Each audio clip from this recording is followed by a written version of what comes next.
I hereby call to order the Arts Commission meeting of October 15th, 2020. And we're meeting via Zoom, as we have been lately.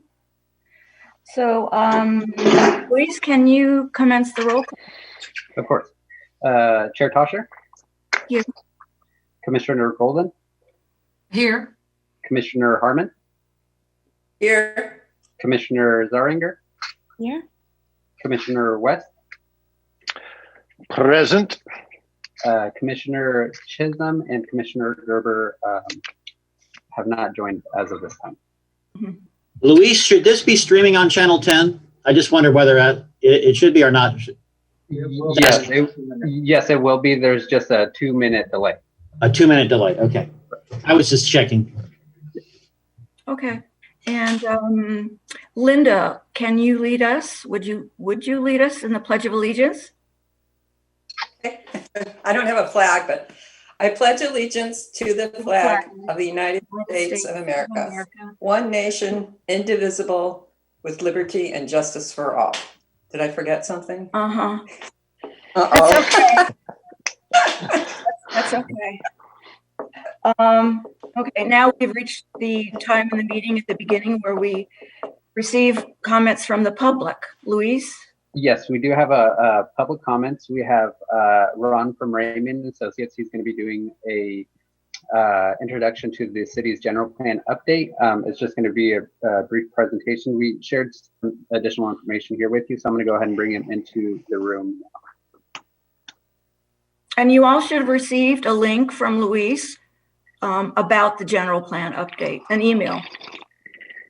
Hi, good afternoon, Ron. One survey already. And Ron has joined us here, and he's going to be doing the update for us. Thank you, Ron, for briefing us about the general plan update, and we look forward to, as the Arts Commission, contributing some suggestions and ideas as you get further into working on the general plan. Yeah, thank you very much for having me. I know you had a tight agenda tonight, and so I've been asked to just keep this to the 3-minute public comment. But I do want to emphasize that this isn't our last opportunity to have a conversation. So it's going to be a year and a half long process, and we look forward to engaging the Arts Commission and many other groups and boards and commissions throughout the process. So yeah, very quickly, I'm Ron Whitmore. I'm with Ramey & Associates, part of the consulting team working on the general plan update for the city. And first of all, I want to thank you all. I got into community development and planning as a volunteer at the neighborhood and community level. So I always really appreciate the fact that the volunteers that step up and play leadership roles and contribute to their community. So I thank you all for your service. If you haven't already, please do go to the city's general plan update website, ojaicity.org/GP update. And there you can learn a bit about the project, watch a couple videos, and covers much more than I'll have time to share tonight. I did want to just focus on a couple things, which I'm sure is kind of the top of mind question for you, which is how can the Arts Commission and the work that you're doing help advance the general plan update, and how can your priorities as a commission be reflected in the general plan? So let me try to address those in a couple different ways. First of all, I do want to mention that the council chose to do a focused general plan update. And so it's focusing specifically on land use, transportation, housing, safety, and environmental justice. 2 of those are elements that are required to be updated because of state law. So it doesn't address art directly. However, I do want to emphasize that there are several parts of the general plan that are an opportunity to speak to arts and related arts culture. So one is the design and placemaking aspect of land use. And specifically, that's where public art, public places come into play as the people in the city are thinking about what the future of their city, what it should look like in the future, right? Second is housing and housing affordability. We've heard in other communities that often, to support a strong artist community, you need to have a diversity of housing choices. So that will be housing affordability will be addressed in the plan. And then finally, economic and fiscal considerations. Though we're not focusing on an economic element for the general plan specifically, we do absolutely need to consider the economy and the fiscal implications of the choices that are made in the general plan. We know that the leisure and retail sector provides 40% of the jobs for Ojai, and a big part of that we know is people coming to Ojai visiting, in part because it has such a strong local and historic culture and arts community, right? And so people need to understand the critical role that the arts play in a local economy, and the land use decisions, the choices the community makes about investments in infrastructure, all relate to that. You also need to consider you have an arts fund, which, as I understand it, is a function of property tax revenue. And so if the plan is very specific about what type of growth to support and where, and generates good property tax revenue systems or revenues, then that directly reflects in how much funding is available for the arts as well. I suspect my time is close up if that isn't already, but I do want to stress again that this is the beginning of the conversation, not the end. And please do go to the website.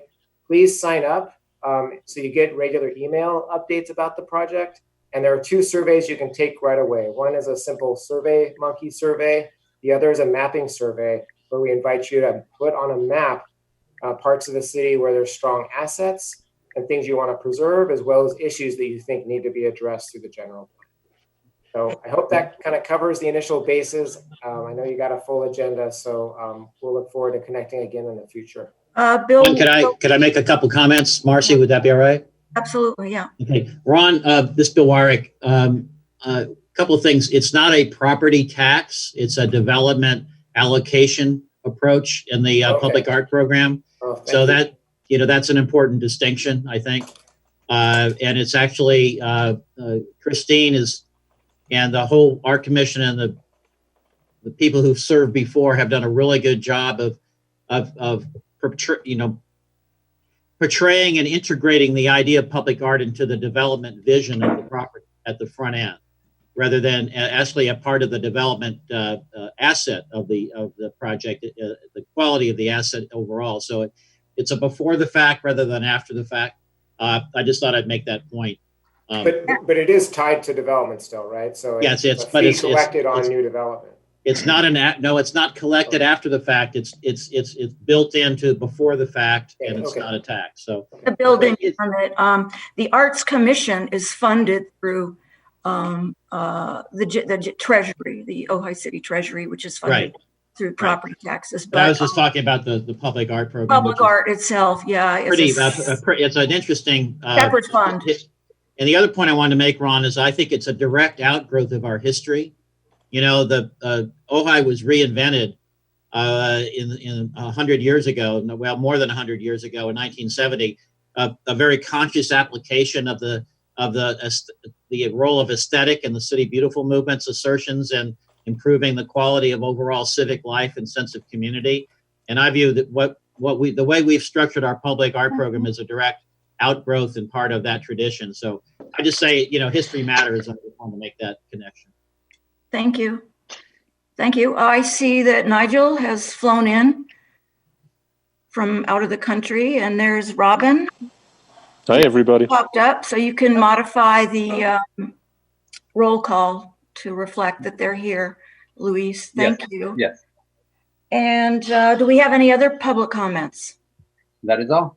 Okay, great. Thank you, Ron. We look forward to working with you. Thank you, and good to meet you in person, Luis. Likewise. Yeah. All right, have a good evening. Thank you. Thank you. Thank Okay. Now we are going to approve the minutes. We've got 2 sets of minutes to approve, June 18th and from September 17th. So do I have a motion to approve? Let's take them one at a time. The June 18th. So move. Second? Second. Okay. All in favor of approving those minutes? Aye. Aye. Okay. And I have to abstain. I wasn't there. I wasn't yet a member, so okay. I think I'm an abstention. That's good move. Good call. Okay. Or maybe I'll oppose it. Just want to argue. Okay, September 17th minutes. I have a motion. So move. I'll second. Okay, and all in favor of approving those minutes? Aye. Aye. So moved. The next, what time? We're running pretty much right on schedule. We're going to take about an hour and 10 minutes and go through the different grant applications. And I explained earlier what the process will be like. Each applicant will have a 10-minute window. They'll give a 2-minute presentation, and then we'll have 8 minutes to question them. We can be a little bit flexible about that. If they go over the 2 minutes, then we'll deduct it from the questioning period, and more than likely they won't run the full 10 minutes. So, but it'll be what it'll be. So do we have Heidi Duckler dance in the waiting room? Yes. Yes, we have Raphael, the representative, and I'm going to go ahead and admit him now. Okay, and Christine, I believe that's your grant. What's the name of it? The Heidi Duckler dance. Oh, the dance thing. Okay. Yeah. Hi, everybody. Hi, welcome. Hello. Thank I'm you. Marcy Tosher, Chair of the Arts Commission, and Linda Harmon, Christine Golden, Nigel Chisholm, Samantha Zeringer, Robin Gerber. City Manager James Vega is hiding out there, and Luis Gomez, assistant. And anyway, so you have 2 minutes to make a presentation about your grant and get us all excited about it, and tell us and give it flavor to what you've got and what you've committed to pen and paper. Okay. Tell us what you want to do. Okay, well, thanks. Thank you so much for having me. My name is Raphael Ziemba. I'm the Managing Director for Heidi Duckler Dance. And first, I just want to thank you all for taking the time to consider our application. You know, we're grateful for the opportunity to potentially receive funding to offer this site-specific dance residency program for Nordup High School students, and to continue to strengthen our relationship with the school and the community members at Ojai. So thank you.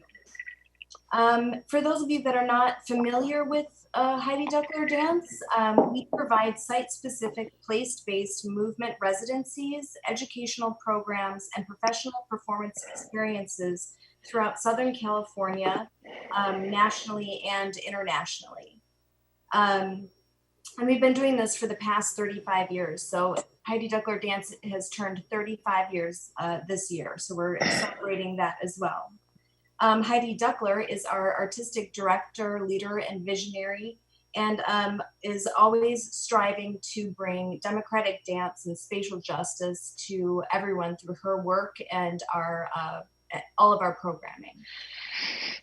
So I think for our application, I think it's fairly clear what we would like to do with our weekend-long residency program with students from Nordup High School.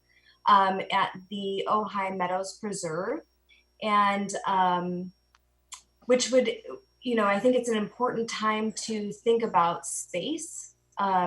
During this pandemic, you know, we're constantly thinking about, you know, our personal space, the space we're sharing with others, our home space, the virtual space. And I think it would be a great opportunity for these students to explore and express themselves in nature and in a really large, you know, open space.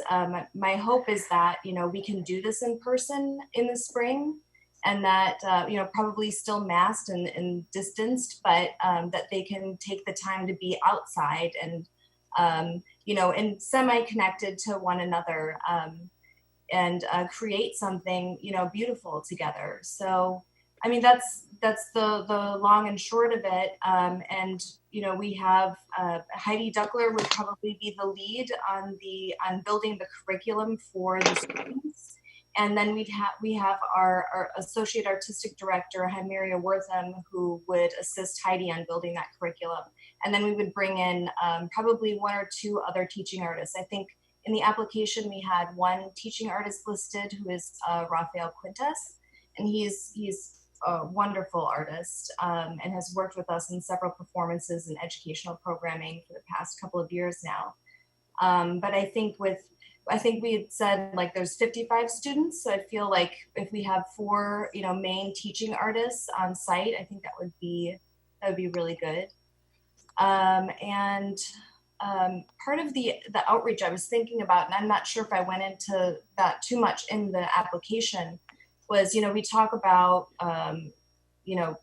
engaging the community in, discussing how we're going to do this program. And one of the things that I really enjoy about working for Heidi is that she loves to bring in other types of artists into anything we do, really. So one of the things I would love to do is see, if we could meet some other artists in the community, and maybe some musicians or visual artists, and or anything, related, arts related, that could be, participate in this as for the final product. Could we have musicians perform live for their final dance piece? Could we have some set pieces or costumes that are designed by people in the community? So I think that would be really fun. Yeah. Oh, sorry, go ahead. I think if you're through, we'll open it up to questions if you're ready for that. Sure. Okay, and Christine, I believe, was assigned your grant, so I'll let Christine lead off with any questions she might have. Can I ask a question? And then you, Linda. Yeah, after Christine, and then you. This is her grant. That's her grant. Yeah. I don't have any questions for Raphael, but I do want to note that, as usual, the grant was filled out perfectly, clearly, completely. And for those of you that are new to the commission, we have awarded Heidi Duckler several times in the past years to work with the Nordhoff students. And for those of you that know Kim Hoy, Heidi Duckler is really supported by Kim Hoy, who was in charge of the dance program at Nordhoff for many years. So that's all I would add. Thank you. Okay, Linda, you had a question. Yeah, I was just a little confused. You said it was week long, but then the performance, there's only the ones on the weekend mentioned. So is there a week long in addition to the performances on the weekend? I think we had, in looking at it, I think it's just a weekend long event. So it would be set like a Saturday and Sunday workshop series. Does that make sense? Okay. Okay, because before, I know you guys have come up and you've been up at the school for quite a long time teaching the students during the day. Mm-hmm. So that's why I was wondering if you were going to be doing something during the week. Okay. Thank you. Sammy. Hi. I just wondered if do you charge the students a fee to participate in this? No. No. And is it open to any other schools apart from Nordhoff? It could be a possibility, but I think then we would need to find more funding to open that up. Okay, so it's just as high school students then? Mm-hmm. Right, okay. Thank Nigel?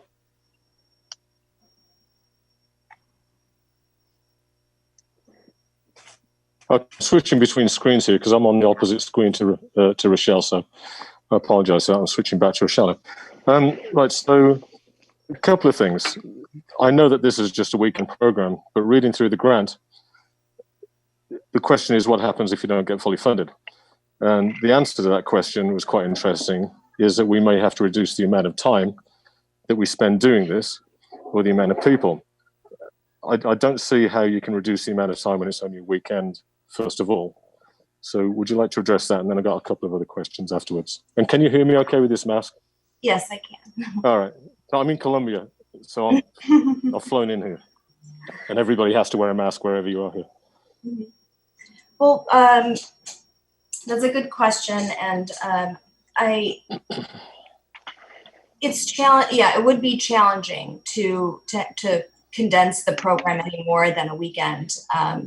But we've been able to do, one day workshops before. And so if it was, if there was less funding, then I think we would have to do one day. And particularly with the number of students that are going to be participating, it would be, really intense. So we could do, one full day, like that was a little bit longer than what we have in the application, or we could split the students into 2 groups and do 2 days for a shorter period of time with, Okay. half the students on one day and half the students on the other day. Sure, I understand. Thank you. Full disclosure, I know Kim Hoy really well. I love Kim. Anything she does I'm always fully supportive of, but there's always questions, right? So in the letter that she wrote in support of this from the school on school letterhead, it actually references our dance students, Nordhoff High School dance students. Now, also in the application, I understand, correct me if I'm wrong, because I'm working on a bit of jet lag here, was that it was open to, I thought, although your answer previously may have discounted this, that it was open to other people in the community, not just high school students. And if it wasn't open to Nordhoff, if it wasn't open to others over and above Nordhoff students, is this available to all Nordhoff students or just the ones that are involved in the dance program at Nordhoff? Yes. Do you want me to repeat that? No. Okay. I think that it's for Nordhoff High School. I know that the dance students are excited, know about this program and are excited about it, but I think that it would be open to anybody at Nordhoff High School. How many dance students are there at Nordhoff, do you know, in that program, in Kim's program? I don't know. I'd have to ask him. Yeah, so my concern there is that if there's 55 dance students in Kim's program, would they get first opportunity to do this, or if it's genuinely open to everybody on a first come first served basis? So that's certainly something that I'd like to know the answer to. That's about what I've got for now, anyway. Okay, I can find out. Thank you. I can find that out and let you guys know. Yeah, you could direct it, the answers to Nigel. Okay. You can copy me on it as well. Okay. Okay. Thank you, Raphael. Robin? Hold on a minute. Raphael, do you have Nigel's email? Is it? I don't know. Maybe. Can I get it so from? I think you should direct your answer to Luis. Yes. Yes. And then he can disperse it to everybody. Yeah, that's a better idea. Right. Okay. So if you don't have Luis's email, he can send it to you right now in the chat window. I have Luis's email. Fabulous. Okay, guys, we're almost out of time. So if May I ask one question? a quickie, Robin had her hand up first. Give it a quickie. Thank you, Raphael, for the lovely presentation. Similar to what Nigel was saying, I was just wondering about the diversity that you have in the group, and are you doing anything to try and enhance that? Because that's one issue I have with activities at Nordhoff that, I think there needs to be more emphasis on trying to get more diversity in the group. So, Okay. has there been diversity in the past? Gender. Yeah, I mean, I think so, but I'm not sure what the past programming has been since I wasn't around when they've had workshops or residencies at Nordhoff before. But I can look into that and get back to you on that information and let you know what our plan is for. Okay, thank you.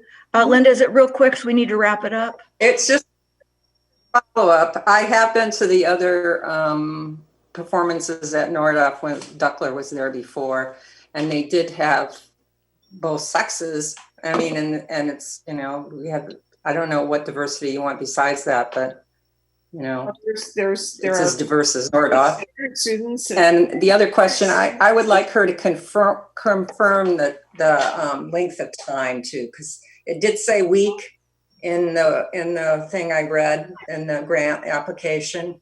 So can you clarify if it is a week and the weekend or just the weekend? Just make sure so we know for sure, please. Okay. I think that's so it. I do understand what Linda's saying. There is something in there that references a week, and I was a little confused by it also. I thought However, I read that too, yeah. Yeah, there's something else that kind of overrides the thought, but it does need clarification. We'll get that straightened out. All right, Smitty, we'll have the last question. It's not even a question. It's just a thank you, Heidi. Where are you? Oh, there you are. Thank you. Raphael. Dance has Raphael. I'm sorry. Who's Heidi? Heidi's the Heidi's Duckler dance. Okay. Right. Well, dance is probably the oldest art. And it's so nice that we have the opportunity to support that here from our commission. Thank you. Thank you. Thank you, Raphael. Thank you for your time. Thank you so much. Thank you, Raphael. Bye. Okay, Luis. Okay, perfect. Perfect. Next, we will have Marissa join. Marissa Cacciolo. Correct, yes. Marissa Cacciolo. And what's that one called? That's the one where they're. It's her name. Yeah. Guys, if you see my phone in the screen, I'm not ignoring you. I'm actually just doing all this from my phone. So I'm scrolling through the applications as they come in. oh shoot. Hi, Marissa. Welcome. Hi. Hello, Luis. How are you doing? We're doing well. Welcome to the meeting here. Hi, Marissa. I'm Marcy Tasher. I'm chair of the Arts Commission, and these are our commissioners: Smitty West, Linda Harmon, Christine Golden, Sammy Zeringer, Nigel Chisholm, Robin Gerber. We have our city manager, James Vega, hiding out there, waving, and the fabulous Luis Gomez. And I think our city council person, Bill Wyrick, is here too. He's our liaison for the next several months to the city council. So Marissa, welcome. And you have a lovely accent. Would you like to take 2 minutes and describe what you're planning on doing? It sounded really interesting. On paper, we'd like to hear it in your words. Yes. Well, I don't know if I have to introduce myself very quickly, but I'm from South America. I'm from Argentina.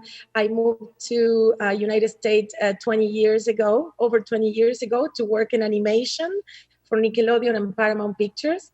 And I have a nonprofit organization called Building Bridges here in Santa Monica for the past 15 years, Building Bridges Star Foundation. We work with over 35 countries. And I moved to Ojai looking for peace, nature, and healing for my health with my son 2.5 years ago. This is kind of my first presentation in society in Ojai because I never have done any projects in Ojai, even that I've been doing projects all over the world. Is my first time approaching the city. And I'm very grateful because the people from Flourish, I'm doing a fellowship with Flourish Ojai that is located in Aliso and Cañada Street. It's a new center. Yes. So they proposed to be partners on this project. So we're planning to do it, and it will be great to have the support of the city, and it's with the Ojai Retreat Cultural Center. So the project, as a nonprofit, supporting the project. The project is 6 feet of connection, and it's kind of transforming the concept of 6 feet of distance into 6 feet of connection. And it will be for kind of working in connection with the ecosystem, the species, humanity, and the community of Ojai, basically. Building awareness in the International Earth Day, inspiring not only the community, but the diversity in the community of Ojai. I speak Spanish and English, so everything could be Spanish and English for the community, both languages, and inspiring and creating this space for conversation regarding our environmental and social distance crisis. The participation will be inviting 20 local artists. I will invite 20 local artists to present projects, and I will try to curate a program within the space of the parking lot of Flourish Center that is almost 11,000 square feet. So I was planning to do 20 circles 6 feet apart, one from each other, one from another. And so having the artists, the local artists coming and building an object or a sculpture based on natural materials.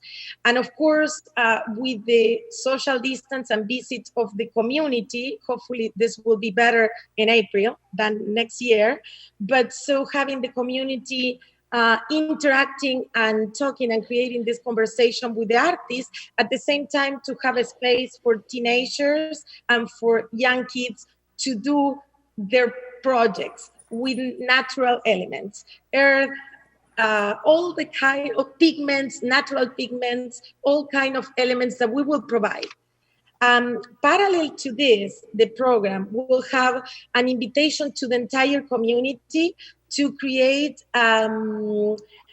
objects or sculptures, or like I call it, like natural and landscape interventions in their own homes, and send images, footage, video, or photos. So those images and photos can be really projected on a large scale on a building. So parallel to that, I will invite the international community of artists to send their footage as well, and have all based on natural elements projected on a large scale on the building. So everybody will be connecting the community of Ojai with the international community of artists, and also the general community, not only artists, to create this conversation about what we really need in society and humanity right now, that is healing. I base my practice in social and political issues. So basically, I think we all need healing, and the only healing that is possible is coming from nature, and nobody better than Ojai community knows that. Because you can smell it in the moment that you drive in. That's what actually took me there. I moved to Persimmon Hill. I'm in Persimmon Hill with my son, just the two of us. So I think this is a very beautiful project. And I was thinking that we can bring a lot to the Ojai community, and we can shine into the world together as well. I love it. Thank you. You're welcome. Very different, very exciting, a lot of possibilities. So we'll open up to questions, and Sammy. Hi, thank you for your. Hi. That's lovely. So on the day you'll have these 20 circles with artists doing art, and then there'll be a couple for kids and teenagers. That's right? Yes. What I understand. So what happens to the art when you're finished with it? You know, what happens to these 18 or 20 artists' work when you're done? Usually, we will be able to install them in some parts of the city. That's the goal, for everybody to enjoy it, if we can. That would be fantastic. And my bigger goal, my dream, that's not even part of this project, it will be to have at least 3 big names of international artists coming and doing installations on the landscape in the city. I work with artists from Africa. I work with big names artists that they're in the Guggenheim. So if I can invite and have somebody come in, at least 2 or 3 of them doing an installation for the city, even temporary, should be a major goal. Thank you. Yeah. Very, very exciting. Yeah. Linda, you love this, I bet, right? Yeah, I do. And I got the environmental art. Yeah. Yeah, it's something I've been wanting to bring to Ojai for a long time. Mm-hmm. Trimpen did something similar when he took over the bowl and did his installations, and that was awesome. I mean, it's not similar exactly in the way he's going to do it, but the idea of integrating art into the landscape. Also, you didn't mention, but you are going to video this, right? Yes, yeah. I believe that. I want to mention that. So besides the fact that if she's going to install these in places around Ojai, we'll also have the video, which I think would be great if we could put it on our website. So. Great. I didn't really have any other questions. Okay, Nigel. Yeah, hi. Thanks for the presentation. It's fantastic, and what a lovely idea. I think 6 feet is difficult for everybody to grasp as a concept. So when people can see things and touch things, I think that really helps. A couple of concerns. The one in your proposal, I think, said you were hoping to have 1,000 other circles outside of this venue on Aliso that you're talking about. Is that correct? No, it's only 20 circles. But outside of Ojai, you were talking about including the community in this as well? The community is just a video and photos. The entire community can create in their own backyard a piece and send videos and photos so we can project them on a large scale. Okay, I understand. So that addresses my second concern, was how do you get video or photos of these from them? And I was worried that if you were going to send up a drone over Ojai video to people's houses, then a lot of people would not like that very much at all. So that's not something you plan on doing. No, not at all. No, I was thinking that we will do an open call for the community, and who is willing to participate and who wants to participate, they need to send their own videos and their own photograph of whatever they're doing at home. So we will not be invasive whatsoever. It will not be drones involved or anything like this without a permit. All right, thanks very much. You're welcome. Smitty. Yes, Marisa, thank you so much. You know, these times are tough, and you're one of us. You're here in Ojai, and you're taking your talents, you know, when we have to adapt to the limitations that we have right now. What a beautiful idea and a daring idea. I just want to, you know, it's easy to crawl under a rock as an artist, but to come forth and do something in your community that you're a resident, even though you're used to doing stuff elsewhere. I just wanted to thank you personally.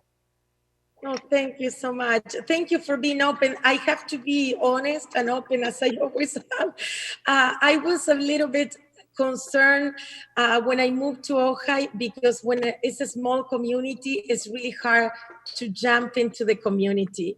And I never want to be invasive in any way.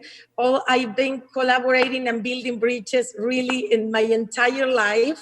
So even I didn't want to call anybody and say, oh, I'm open to do artist studio visits or anything, because I feel a little intimidated, that I don't want anybody to feel that I'm coming from LA or I'm coming from I'm coming from a small town.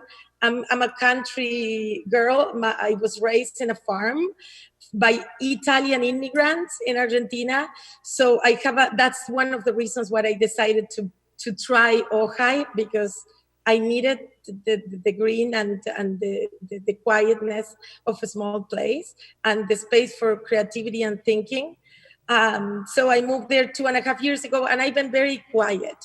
And when they kind of contact me and ask me if I wanted to present kind of a project together with them, I said, oh my God, I have a lot of ideas. This will be fantastic. I would love to do that. There's a lot of things that we can create parallel to this. Of course, like try to keep everybody on board and with no invasion of any kind.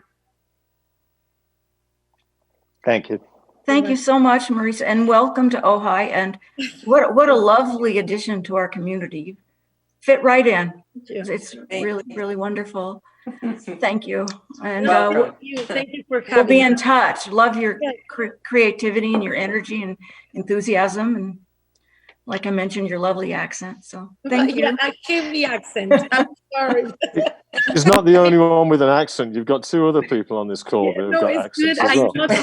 Samantha and me, okay. Not that good, Nigel. Frankly, her accent sucks. It's beautiful. But Italian South American. Love it. Italian South American mix. Yeah. But thank you so much for your time and for having me. Thank you. Thank you, Marisa. You're welcome. Thank you. Gracias, Luis. Bye. Bye. Bye. Bye. Bye. Hey, Marcy. Bye. Yeah. Are we clear, Luis? Yeah. Yes, we're clear. Marcy, I can only see about your nose and above. Now I can only see your hair. There. Can you just fix the angle of your camera? There you go. There you are. Can you see my dog? That's an interesting question. We all got a fix for Nigel. How's this, Nigel? Is that working? I don't want to see your face at any time of the day, man. There he is. Oh, Oh, hi, Dougie. yeah. Who's next? Oh, Oh. Okay. Who's next, guys? Okay. Next, we have Connie Witson from the Ojai Community Chorus, and I will go ahead and bring her in.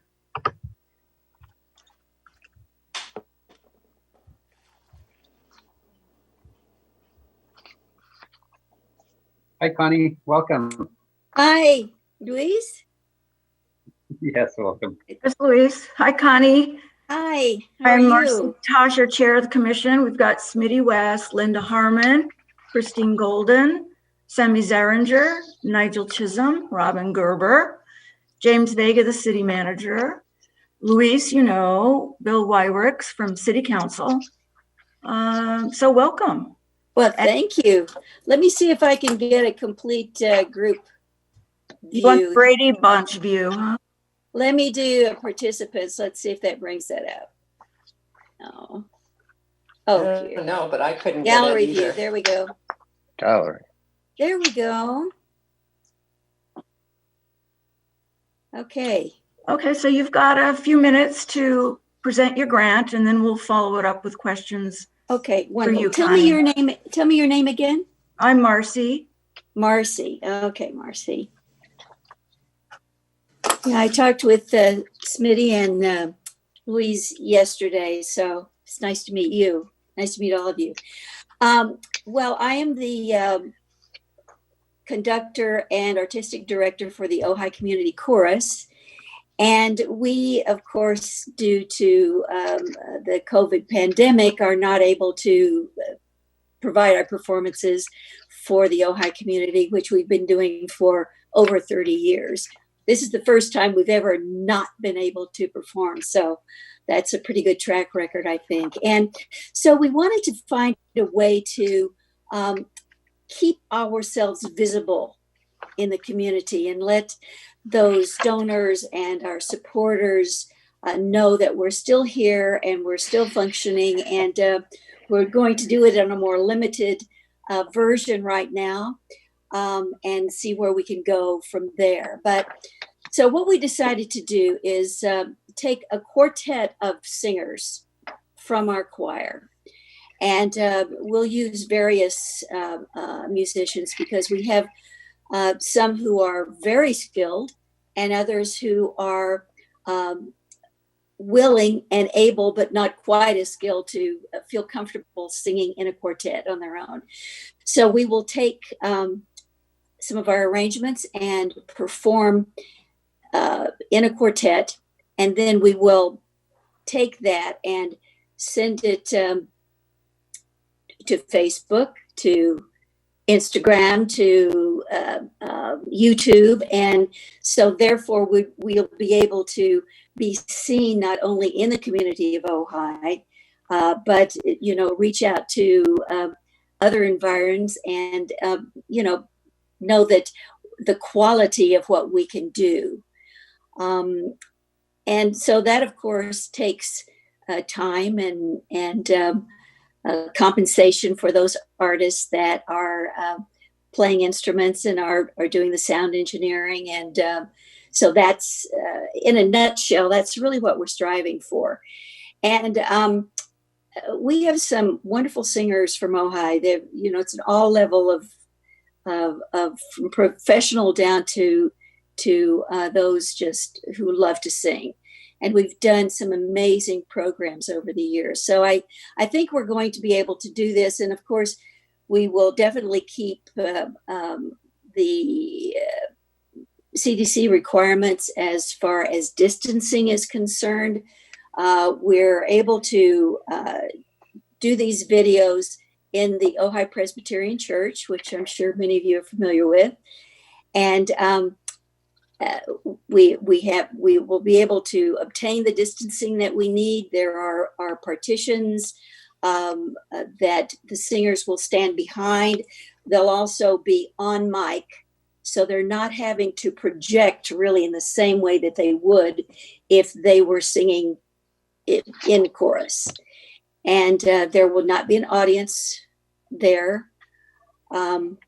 So that's that's really what we're striving for. And this way, we can also let our donors, those patrons that support us, know that we're still here and we still welcome their support. And that's what's important. That's really why we want to do this project.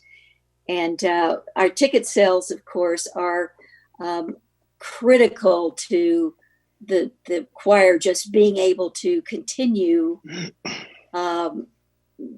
presenting our concerts. So without having an audience, we of course can't have ticket sales.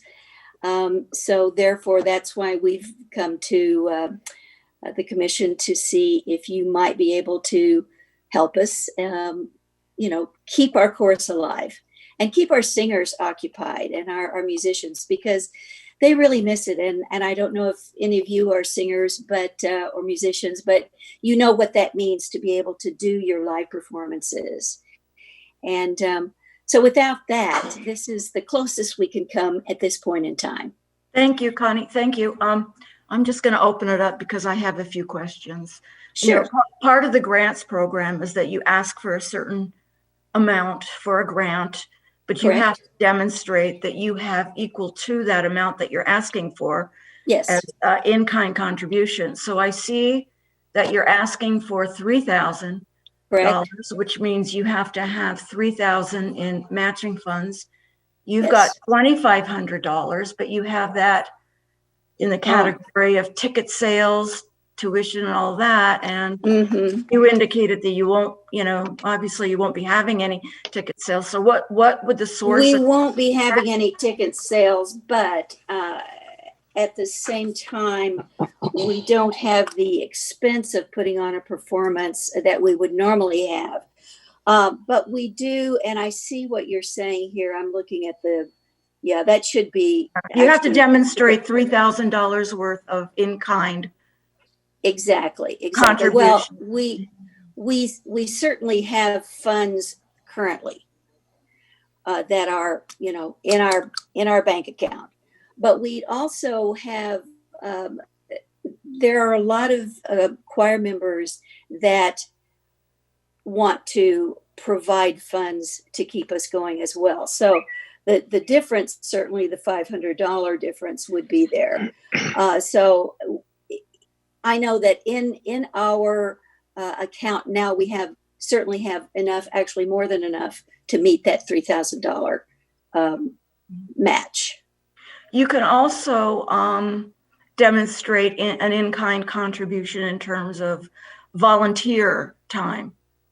People that would volunteer to help you with your project, their time is valuable, their expertise is valuable. That's true. So that's something that you can put down as an in-kind contribution as well. Right. And certainly we do have volunteers. Many of those on our board are the first to raise their hands and say, what can I do? How can I help? And we have certainly choir members that are more than willing to say, here, let me support what we're trying to do here, because they value the choir. I mean, over these 15 years that I've been conducting, it's become a family. We're really a family, and we want everyone to succeed, and we want the course to succeed to keep our family together. Right. So that will not be a problem. I think that was an error, certainly in not showing the full 3,000 match, but I think that's where it would come from. Okay. Thank you, Connie. Christine. Oh, yes. Hi, Connie. It's so Hi. good. Where are you, Christine? Up here. Well, I don't know if I'm up here on yours. I'm up here. You're in the bottom of mine. Maybe you're off to the side. Wherever. I'm probably limited. I don't have all of you, but yes, Christine. How may I help you? It's so great that you figured out a way that you could continue this. So applause for that. Thank you. I was also very concerned that the amounts didn't match, because we really don't allow changes to grants once they've been put in. But I'm going to put down here that you can come up with $3,000. I just need to know this for next month when we discuss this. Easily. You can commit to $3,000, and I'm going to put down that it's private donations. Yes, that correct? would work perfectly. Okay, so that would be in-kind contributions, private donations, 3,000. Okay, Okay. I'm good with it. If everyone else is good with it, I'm good with it. Thank you, Connie. Thank you. Thank you. Any other questions? Nigel? Yeah, Louis, perhaps you can answer this for me. Connie, thanks for the presentation. I really appreciate it. And you do have a few singers on this panel, as it turned out. Oh, good. So you're doing this at the Presbyterian Church, right? Correct. Okay, so I presume, Louis, that we're prohibited from any of this money being contributed toward any costs that the Presbyterian Church may There is incur. none. No, hang on. I just want to. There's something else coming after this. Louis, is that correct? No, I don't believe so, but I will definitely go ahead and look into that. I don't have that answer right off the top of my head. Okay. Now, the reason I mention that, Connie, is that perhaps there are costs that the Presbyterian Church would incur, that perhaps they would be willing to contribute as in-kind contributions. So that may help you. Oh, I see. The application there, right? So that's that one. But Louis, if you can check on that with regard to if any of this money ends up with a church. Got nothing against churches. I'm just wondering what the legality of something taking place in a church may be. Well, she's just kind of renting it as a facility fee. Yeah, well, that's not in the application though. So I just don't know the answer to that one. But if Louis you can check that. Sure, I'll definitely look into it and make sure. Well, I do have some insight on that if you want. I'd prefer just to let Louis figure that one out and let us know what it is. And the other one is that in your application you say you're talking about quartets, different quartets doing this. Yes. But I believe you just said 4 people only. So is it the same 4 people, or is it 4 different people every time? No, what we're trying to do, well, as I say, we have varying levels of comfort level, shall we say, for all the singers that are in the choir. We have about 35 singers in choir. And there are several members within the choir that are very comfortable and very secure singing in a quartet, because I'm assuming that you're a singer, so you probably know. Smitty will tell you the answer to that one. Oh, Smitty. Well, I'm sure Smitty will be very complimentary, but so therefore, what I envision is that we will incorporate all of those singers in, because our immediate goal is to have at least 2 different quartets, and each of them will sing 2 songs. So that's just the small picture. So within those quartets, I envision that we will use 4 different singers for each one. So that's incorporating a total of 8 singers from our choir. How many singers do you currently have? We have about 35. And how many of those do you anticipate would feel that this is something that they would want to do? I would think we're limited on men, so generally that's the men are going to have to probably duplicate. But I would think easily we have 12, 16. I would say half of the choir. Okay. Half of the choir would be, they'd be willing to step up and say, I want to do this. Thank you very much. Thank you, Connie. Thank you. I saw some other hands, I think. I see 2 hands. Robin. Hi, Connie. I just want to say I love the chorus, and I've been to your performances, and I think it's wonderful. Can you just clarify how this is going to be made public? We're going to we'll use various formats. We'll use YouTube. We'll use Facebook. We'll use, I think, I don't know if Instagram was another one. I don't use Instagram, so I'm not quite sure how that works. But those are the 2 primary, YouTube and Facebook. And of course, on Facebook, what we're anticipating is that all the members of our choir will like it and will share it. So as you begin to spread it out, and then when it goes to our donors, we would definitely make sure that our donors are aware of what we're doing. And we would hope that they in turn would share that with their friends. So it just begins to spread out, and we remain visible within the community of Ojai, but also reaching out to other states around the world even. I see. Do you have the equipment already to record and Yes, to do that? Okay. Yes, we have all of that. So it's the expense would not come from having to purchase equipment, because we are able to use the Ojai Presbyterian Church's equipment. We do have a sound engineer with James Antunes, who many of you may know because he has his hands in lots of things in Ojai. Not only is it there's your in-kind. Pardon? Exactly. That's in-kind contribution, the use of the equipment and the use of the facility. Yes. And his expertise as a sound. Yeah, right. Yes, right. So we do have a lot of helping hands, if you will. Thank you. Linda. Thank you, Robin. I would just like to nail, I would just like to nail down the amount of, I would like to nail down the amount of people that are going to be involved in this, so I know how many. I mean, if it's only 8 people out of the chorus, I'd like to know that before we go forward with the grant. The only reason it's limited is because of the pandemic. Otherwise, we would use everyone. But because we have to deal with the social distancing, we also have to make sure that we're not exposing anyone.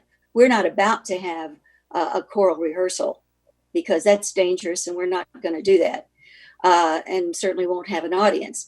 So therefore, the only safe way to do it, if we're going to do it in this format, which we believe to be a simpler format, other than trying to do the whole virtual thing where we've got the entire choir where everybody is sent the music, they learn it on their own, then they come back and we all sing it together. They sing to track, we all sing it together, and then an engineer has to take all of that and tweak it so that it looks uniform. And that's a complex process. It's not impossible, but it's complex. So we were trying to keep it simple. And that's the reason we're doing it in quartet form.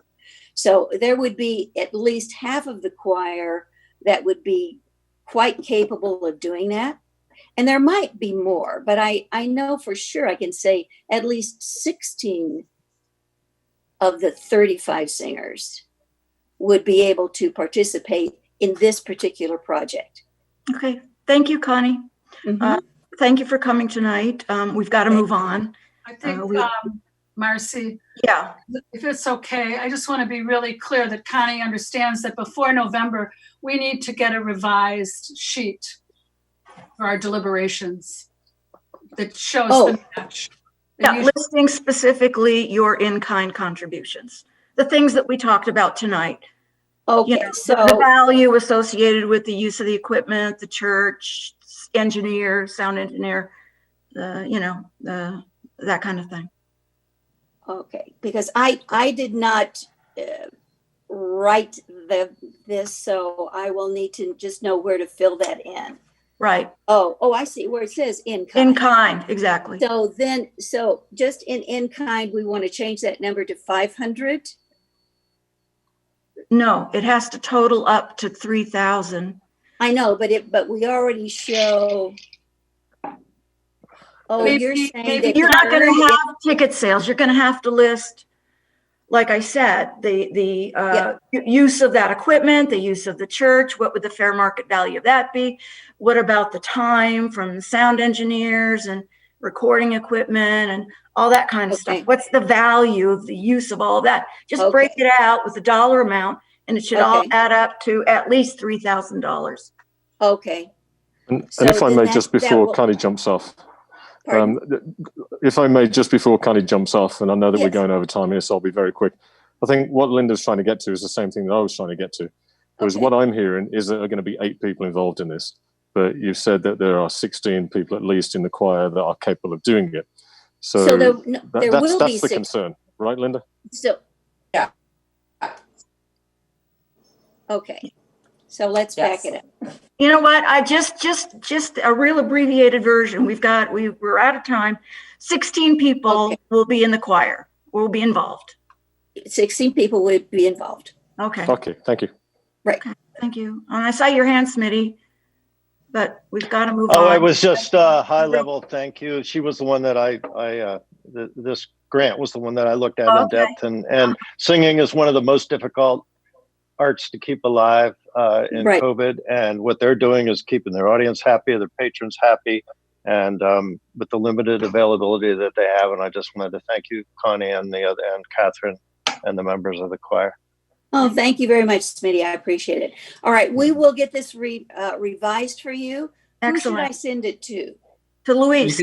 You could send it to myself, Louise. Okay. Okay. I've got your email. Got it. Okay. All right. Well, Thanks thank for- you all so much. thanks It's for really nice popping to in. meet you. Nice to meet you. Have a good Nice to evening. meet you too. Bye. Thank you. Bye. Thank you, Connie. Okay. Next up, Vera Long. Yes, we have Vera Long, and I will go ahead and bring her in. For which one? the one Ojai one? Ojai, What's it- yes, Ojai one heart spoken. Just so everyone knows before you bring her in. Hi, Vera. Already here. You want me to close my ears? No, it's just that I just want to give everybody an assessment as to where we're at. We're running about 20 minutes behind. Okay, I'll try to make it. No, you get your full No, allotment of maybe- time, Vera. We're not going to take it away from you. Don't worry. Mm-hmm. So anyway, Yes. I'm Marcy Toscher, and I think you know most of these people: Linda Harmon, Sammy Zeringer, Smitty West, Robin Gerber, James Vega, our city manager. I see his head bopping around there. Luis Gomez, our assistant, Bill Wyrick, city council person, Christine Golden, and Nigel Chisholm. Hello, everybody. First off, I want to thank you for the opportunity to be here. Not just for the opportunity to get funding for Ojai One and Art Spoken, but because one of the integral parts of it to me is not just that it happens, but that it's based on public support. Because the main mission is, creating bridges, unifying. And one of the, I'll share with you what the long-term goal is that once this gets up and running, I'm planning on this coming year in 2021, applying for a National Endowment for the Arts grant called Our Town, which is also about bringing together arts organizations. So I have run this idea and the NEA grant past, my favorite local arts institutions, Lisa and Heather at the Porch Gallery, Freddie Janka at Carolyn Glasgow Bailey, Teddy Nava at Basic Premise, and also Wendy at the museum. And they all love the idea. But one of the things I was really hearing from them that I heard is that they are really, they do have amazing programs and they do outreach, but they are really, all of them repeated to me that they're looking to expand their programs to more of the general public, like to get to families. Like Doug Lochner actually kindly nominated me to be on the board of the museum because they're looking to really outreach and kind of engage families and multi-levels. So that really excites me because I like to create bridges between artists and people who think they're non-artists. But I mean, for me, everybody has creative potential within. Do you have a question, Sammy? No, No, Oh, okay. It just You keep popped popping up, Sam. So that was something that really excites me. Yeah, the and you're thought going to of, keep like, popping up unless you put yourself on mute. If you put yourself on mute, that won't happen. Okay. I don't like mind it, though. seeing her. I just thought there might be like Tapping my a pen. thing going up. So they were all interested. And as I said, I think that, I love working with all different kinds of people. I love talking to people and explaining art and being like an entree. But what I'm most excited about, I love working with kids, and that is this way to engage not only the children, the future community, but also their parents, their siblings, their grandparents. It's like this really, way to like pull in, a greater part of the community. So there's definitely like an educational component. And, with the chaos, the COVID, I think I went over it in my, proposal, but not only is the project COVID proof, but, I've been working on this project in different incarnations for, years and decades. But I think it's especially timely right now because I can feel the impact that this isolation is having on so many people. It's hard on adults, and, adults, we, have the agency to like get out and go around and do things about it. But the thought of all like the kids, being isolated, it's, as humans, we are very social creatures. We actually learn language by like relating to like the mother's face. So it's like, I can see the impact that this has. So, the arts for me is always about connecting, but I think it is incredibly important. And I want to like creatively use these like huge challenges that we're experiencing as like a platform to inspire each other and to find new, evolved ways to communicate and to find like that hope is in reach. Because I just, Ojai, it's just full of like such a diversity of people. I mean, incredible artists, they're farmers, there's craftspeople, there's business people, there's, tradespeople. And it's like, we're all very close. And every time I've created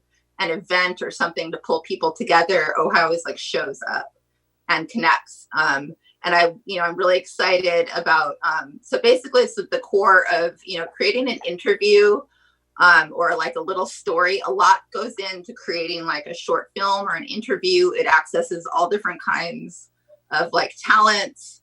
But basically the ethos of it is, it's for me, the basis of arts and also the sciences is curiosity. Like I've always knew I was going to be an artist, but my father was a physicist, and he was of the ilk. He always reminded me of what Einstein said: the more you know how little you know. So for me, when I recognize intelligence, it's not because somebody knows a lot. It's because they're always questing for more.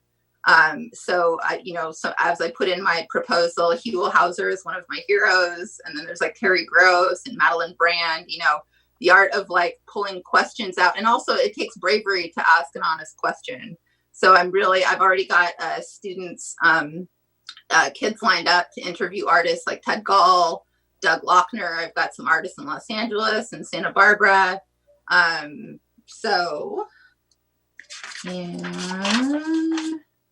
I talked about the NEA grant, the long-term goal, and also, I've really enjoyed the mentorship program, which I participated in. I have some pictures. If we have time, I'm going to go through like these great pictures from the mentorship, but I loved taking it to the next level because my first year in 2015, I worked with Audrey Hernandez, and she was, really talented. We ended up getting her in a porch gallery show, and she did this like very avant-garde piece that Jason Siegel collected and bought from her, which was one of her personal heroes. So that was like super exciting.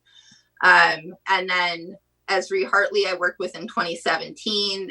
She created these like beautiful handmade lamps, and we tried all different kinds of mediums, but then she also came down to Los Angeles with me and participated in this mural battle and created this, like, helped me paint this 8 by 10 foot mural. So I love showing people, like taking them to the next level. And I've, found that it doesn't matter where I do, it's like I've worked in private schools and, the general public and in public schools. And really, there's creative genius in all of us. So I just love turning people on to their own creative potential.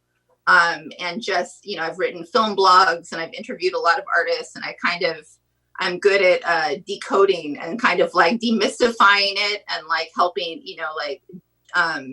engage people into it. So it's like less intimidating to like talk about art and ideas. And it's because it takes bravery to like ask a question or reach out. And I just think that this is a time when we need like to be inspiring each other. And you saw that, I'm starting with these weekly, these daily story ideas to work with kids, but eventually I hope to like have that, to develop more content for it and for them to come up with their ideas, and I've found that like people, like, even though I expect everybody to be a genius, they still surprise me. Like I've taught like fourth graders and shown them stop motion films and said, what do you think that's about?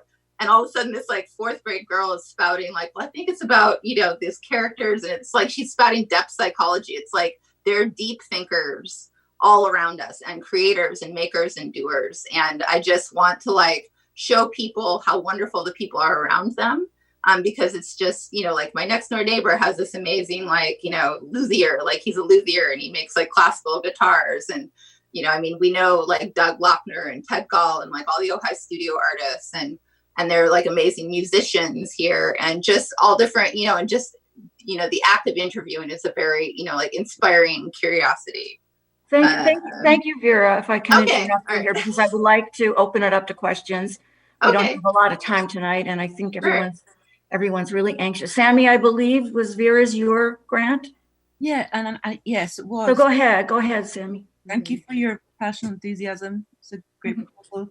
You've got some really great people involved, and I just wanted to also make the point that one of the people involved is Tiffany Morse. One of your advisors and supporters is Tiffany Morse, the school superintendent, which is a really smart move because that gets the the faith and support of the school district behind you, and that it makes your audience wider already.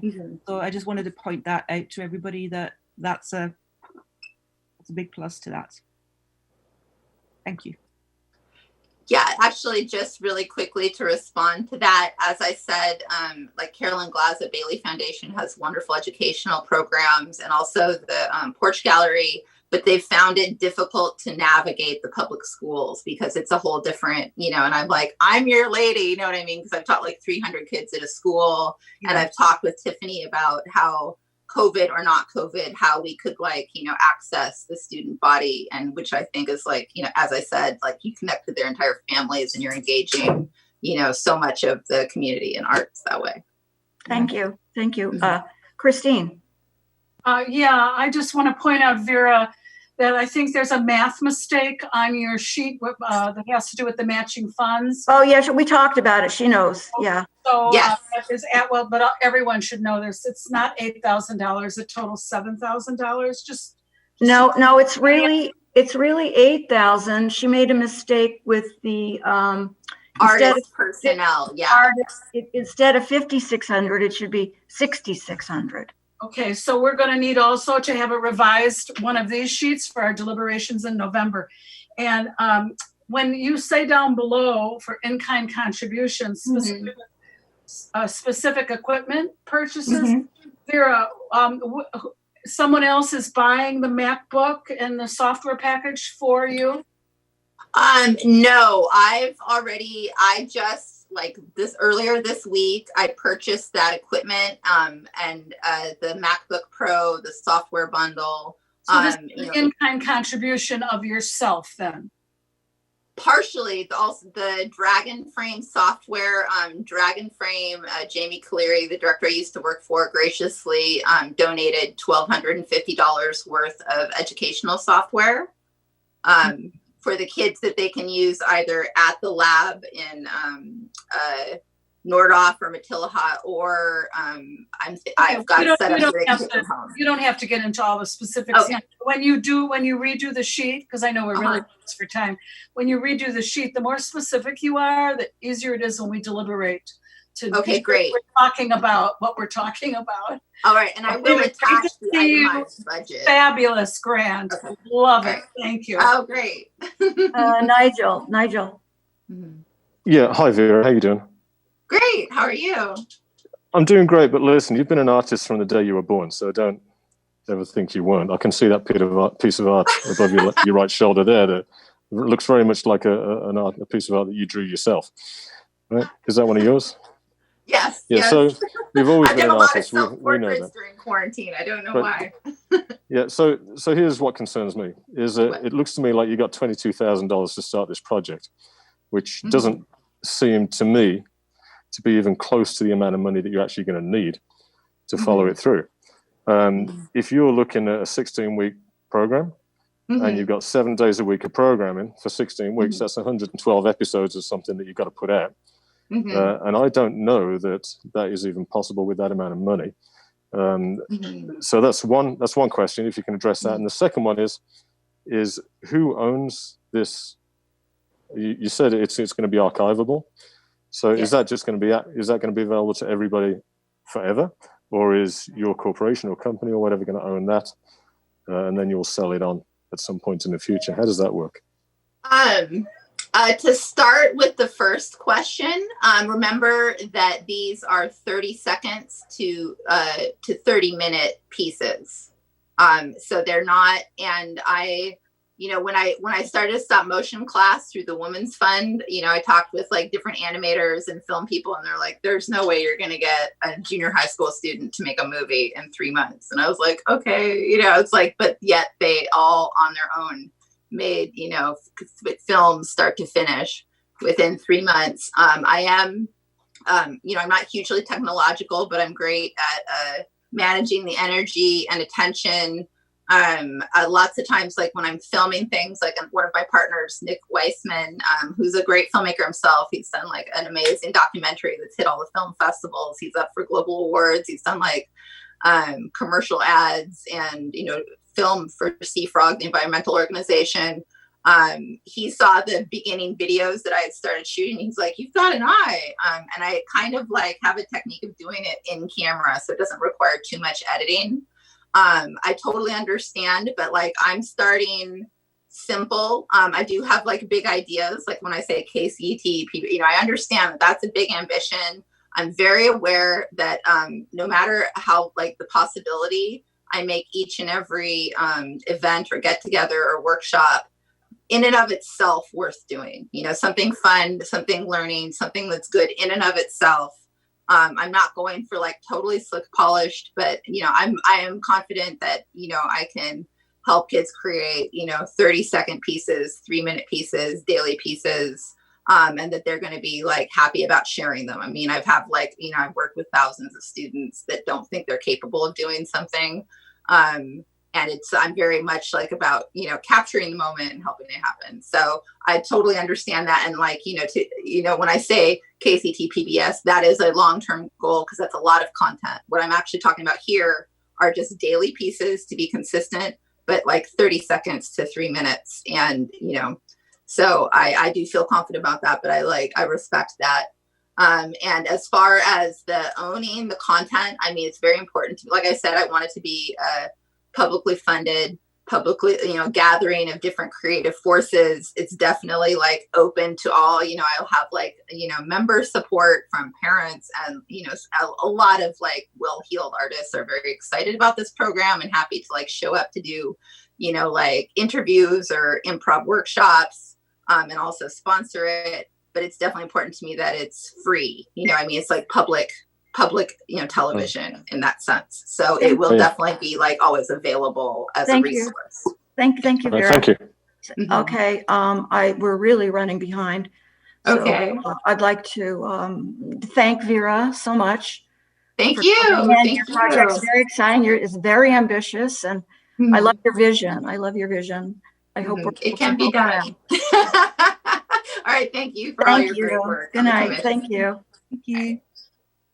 Can I ask a question? Sure. Can I ask her a question, Marcy?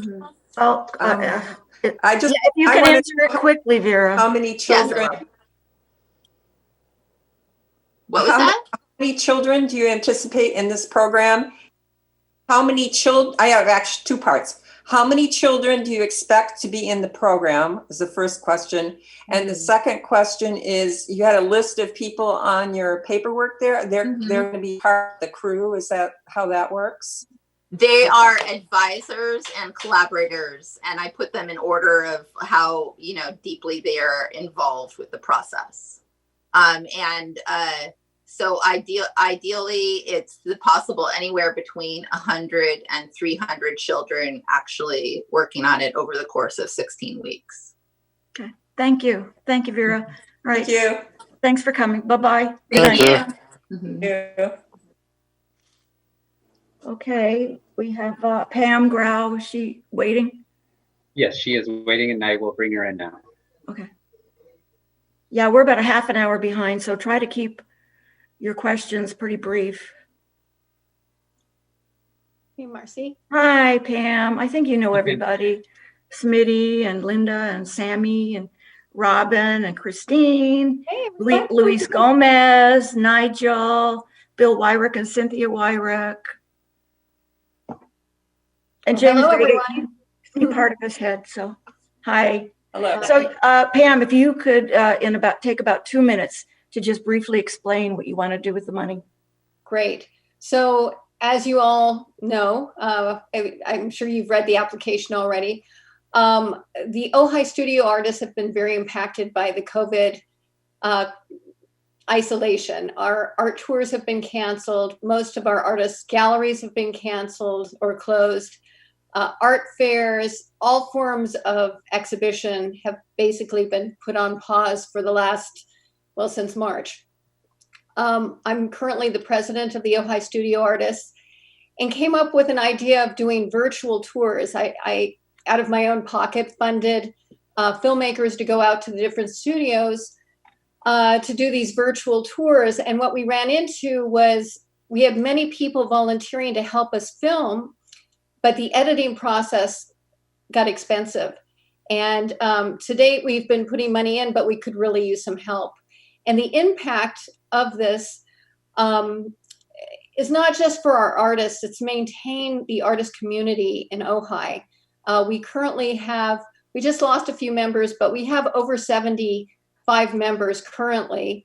All of them are impacted, but also we want to make sure that the art reputation of Ojai is maintained. By maintaining this organization and our ability to show up in the world, it maintains Ojai as a destination for the arts. The way we plan on marketing this, these videos, we currently have, I think, about 5,000 people in our e-blasts that go out every month. We're hoping to release 2 to 3, possibly 4 brief 5-minute studio visits per month when we send out our e-blasts. So people who are following us can get updated where we are, learn about individual artists. I don't know if any of you have seen the videos that I attached to the application, but, we're working on it. So that's where we're at. We could use some help. Thank you. I'm just going to ask you a quick question. Sure. Pam, how many of these videos will you produce? We're hoping to document each and every artist. So 75 or 70 of the Ojai Yes. studio? Now, will the funds cover that? No. But we're as we get more momentum and more product to show others, then I'm hoping that we can get more funding from other areas. Okay. But we've also, in addition to this, I'm working with 2 photographers from LA who are documenting artist studios. She's working on a book called The Art Studios of Ojai. And so we're also, if we run out of funds for editing, we're going to be doing slideshow presentations from these photographs that are being shot. So we're really trying to be as proactive as possible to maintain. I can't even begin to tell you how good it feels to go into our artist studios right now who have been so cut off. They're depressed. They're strapped financially, and to get that attention where they really are being seen and heard and experienced is amazing for the morale. Okay. And one last question, Pam. Would you consider doing studio tours for artists in town who might not be members of the studio artists? We will. Yes, we will. Okay, Yeah, we're thank hoping, one thing about the Ojai studio artists in the past, I mean, it's a 38-year-old organization. And in the past, I think it was seen as a little bit more elitist, a smaller group. And in the time that I've been a part of this organization, I feel like I've really stretched their understanding to the value and power of being a more inclusive, expansive community. And I think it's working. I mean, we went from, like 35, 40 artists when I joined to now we were at 81, like a little while ago, and we're expanding. And I personally want to see that include all artists who, not all artists can be that type of artist that shows their work, but we all can benefit by being connected. The kindred spirits, we really love the connection. Thank you. Thank you, Pam. Does anyone else have a quick question? Smitty, is that a hand raise? That is. Hello. Thank you, Pam.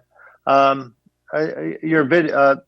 So the idea is you take this from a shoot to something that's fixed. Have you chosen your video editors or editor? Currently, I'm working with Michael Milano, who does documentaries for HBO and Netflix. He's in Upper Ojai. Okay, he's okay. I was curious. We keep the money in the valley, but yes, and then or close, yeah. So yes. Thank you. Okay. Anyone else with a quick? And actually, Smitty, we're really doing a lot to keep money local. I used to go to a framer down in LA in Orange County, and we're making everybody shop local, use the local framers, everything we can do. We're really promoting that right now. Thank you. Robin. Yeah. Hi, Pam. And, congratulations on what you've done with the studio artists. And I just want to say, I love this idea. I think it's exactly what we have to have happen now, because we're all hungry for this art that we can't get to see. So thanks for coming up with it. Thank you. Thank you. And Linda, did you have a question? Did I? No, I'm imagining. I thought that grant was very well. I didn't have a question because I thought it was very clear what was written. Thank you. I think it's great. Thank you. Okay. I think Pam, you did a fabulous job, and I think wonderful idea. And I'm looking forward to getting into these studios again virtually if I have to. It's actually very satisfying. It was very awkward at first, and we weren't sure if this was going to work. But just to give you an example, Brian Berman, and his has not been fully edited, but he said that he felt like he said everything that he always wanted to say. And sometimes when you have a lot of people coming to your studio, during the tours, you're so distracted by sales, by people asking you questions, that you don't really get that 5 minutes of, this is me time. And so it's been very fulfilling. Great. And I think that it will reach a great audience once we get it. We're working on it, like everyone else. Too. So thanks for stopping by and presenting your grant. And we look forward to seeing you again soon. Thank you. Thank you all. Good night. Good night. Thank you. Okay. We have the Green Coalition next. Yeah. Yes, we have Janet who will be joining us now. Okay.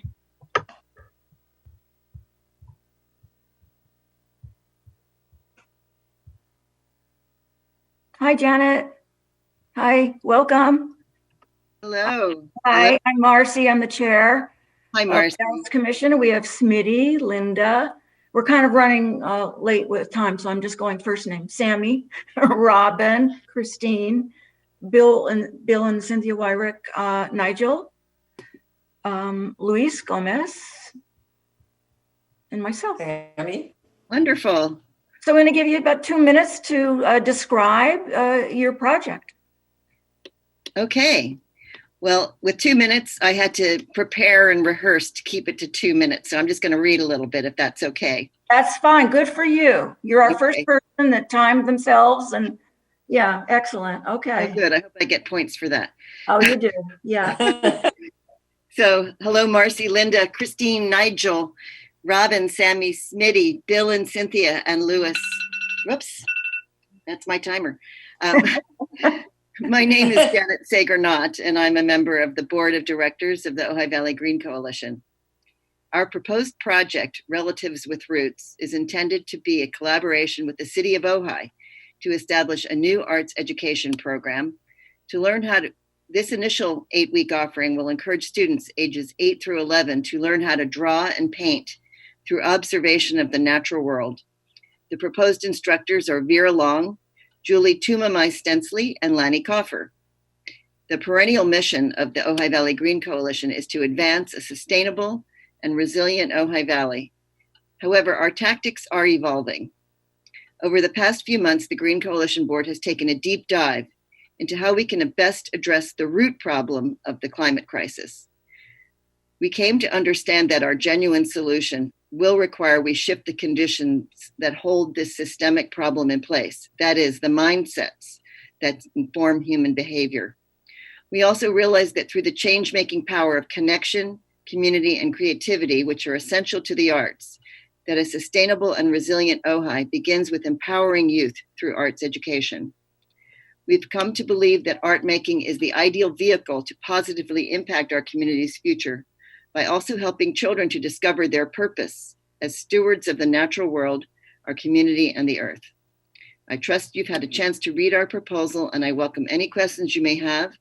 I have a sample of the art kit that we are proposing that we distribute and provide to all of 80 students. And thank you for your consideration. Thank you. Thank you.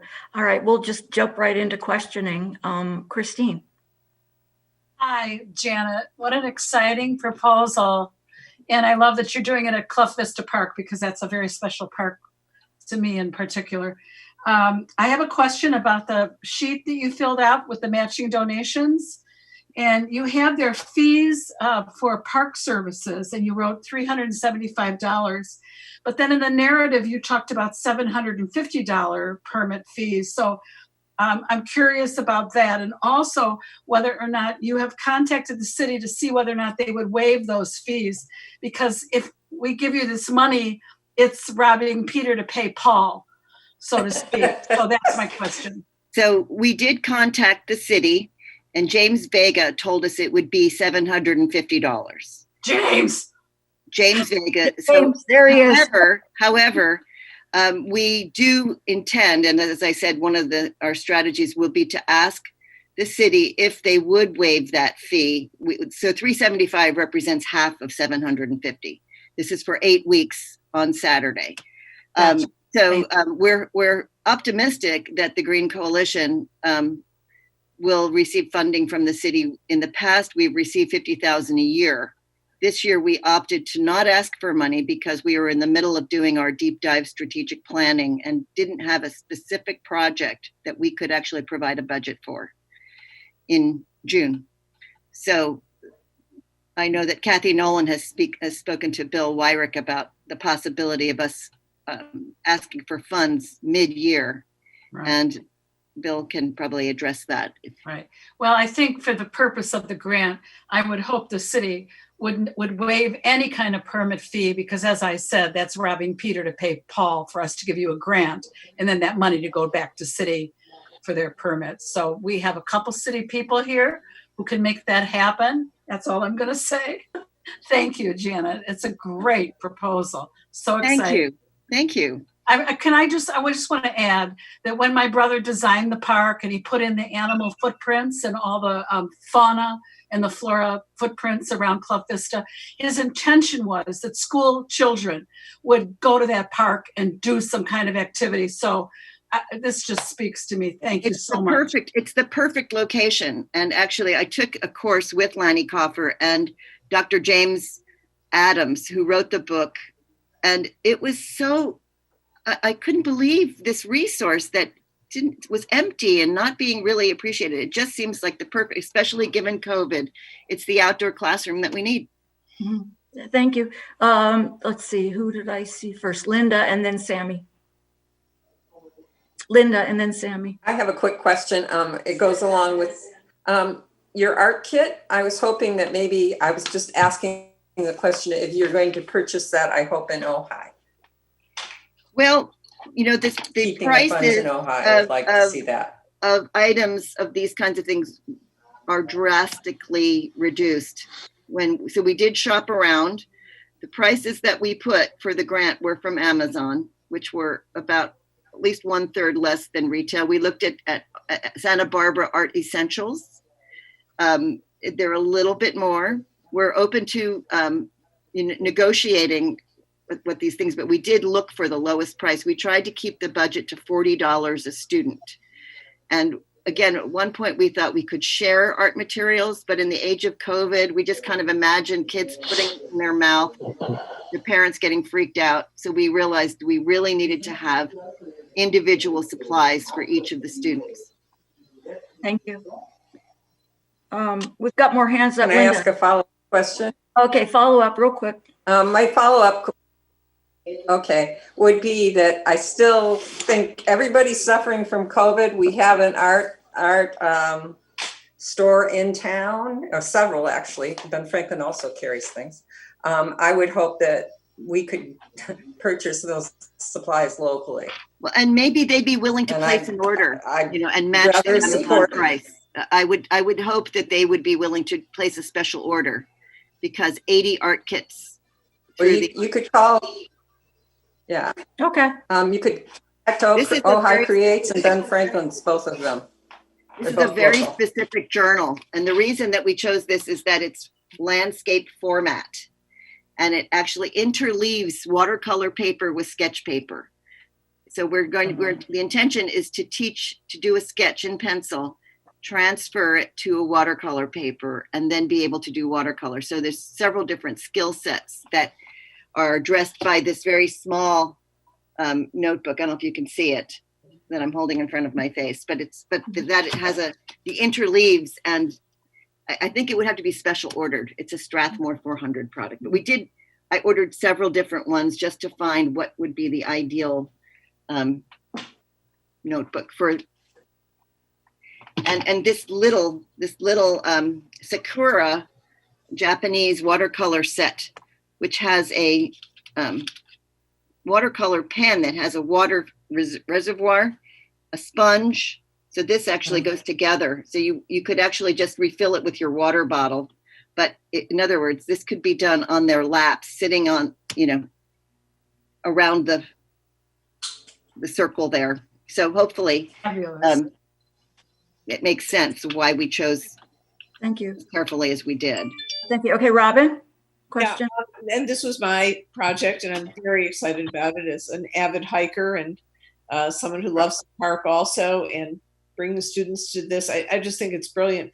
I agree with you, Linda. And really, Janet, I would ask that you go to the stores and negotiate with them, because they, we, if possible, should get it here. Also, I did ask Janet, because Greek colleges are going through a transition, whether they have the wherewithal for this project. And I think they do. It would be nice, whoever has their, thank you. It would be nice to have the city, as we're saying, do the in-kind for that fee, and also help you more with the project. I would love to see that too, even beyond that. Because right. This really, we're hoping. Yeah. We didn't get our full reimbursement from Earth Day. There was a snafu with the bookkeeper who submitted like a week after the books closed. So we're hoping that the city will negotiate with some of that with us. I want to assure everyone that Janet assured me that the Green Coalition is in a position to make this happen and follow through with it. So thanks so much. Thank you. And Sammy, I'm sorry, I missed you. Oh, Sammy. Okay. So I just wanted to add my support to what Linda and Robin just said. It would be terrific, to keep this as local as possible, to keep the money local. But also, I love this idea. I think you're getting children to closely observe nature. I mean, really closely observe nature. You're teaching them to look, and so that they know what's there, and then they can see what we're at risk of losing if, I just love that you've put this together. I think it's a smashing idea. Thank you. Thank you. And this will be the last question from Nigel.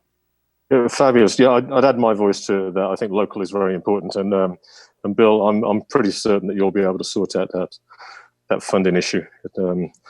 It's pretty clear. The question I've got is related to when you're having these sessions. So 20 kids in the area of Clough Vista Park, which I love, by the way, Christine. It seems to me that you're going to have people, just by the nature of the shape of it, you're going to have more than the people that you have listed here, making sure that they're doing their social distancing, because 8 to 11-year-old kids aren't always great at following that type of stuff. And that I'm pretty confident we're not going to be over this thing by next April or May.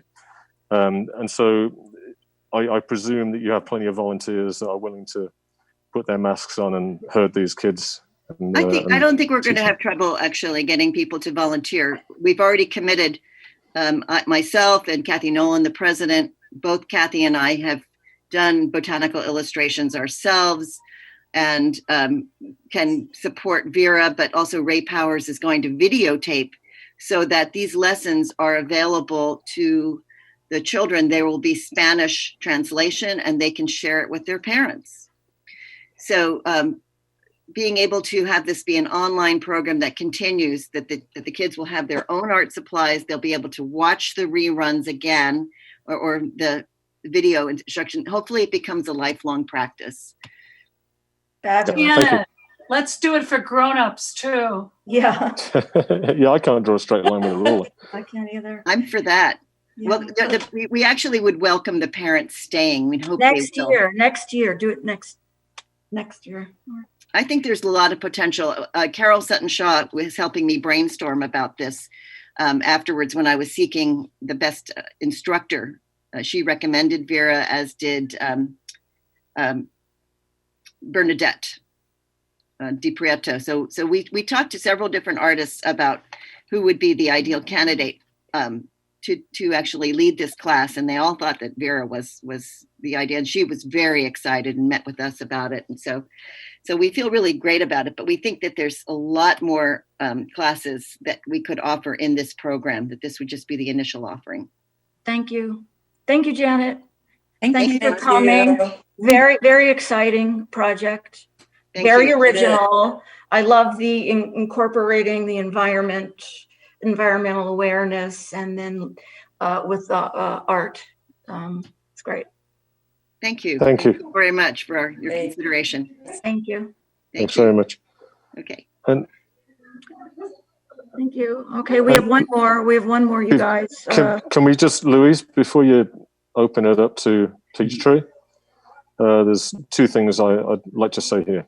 The first one is related to Peachtree. I'm recusing myself from this. I have a very long-standing relationship with Dimitri, both in a personal and family situation. This was assigned to me, but I don't think that I should be involved in a decision as to whether the project receives funding or not.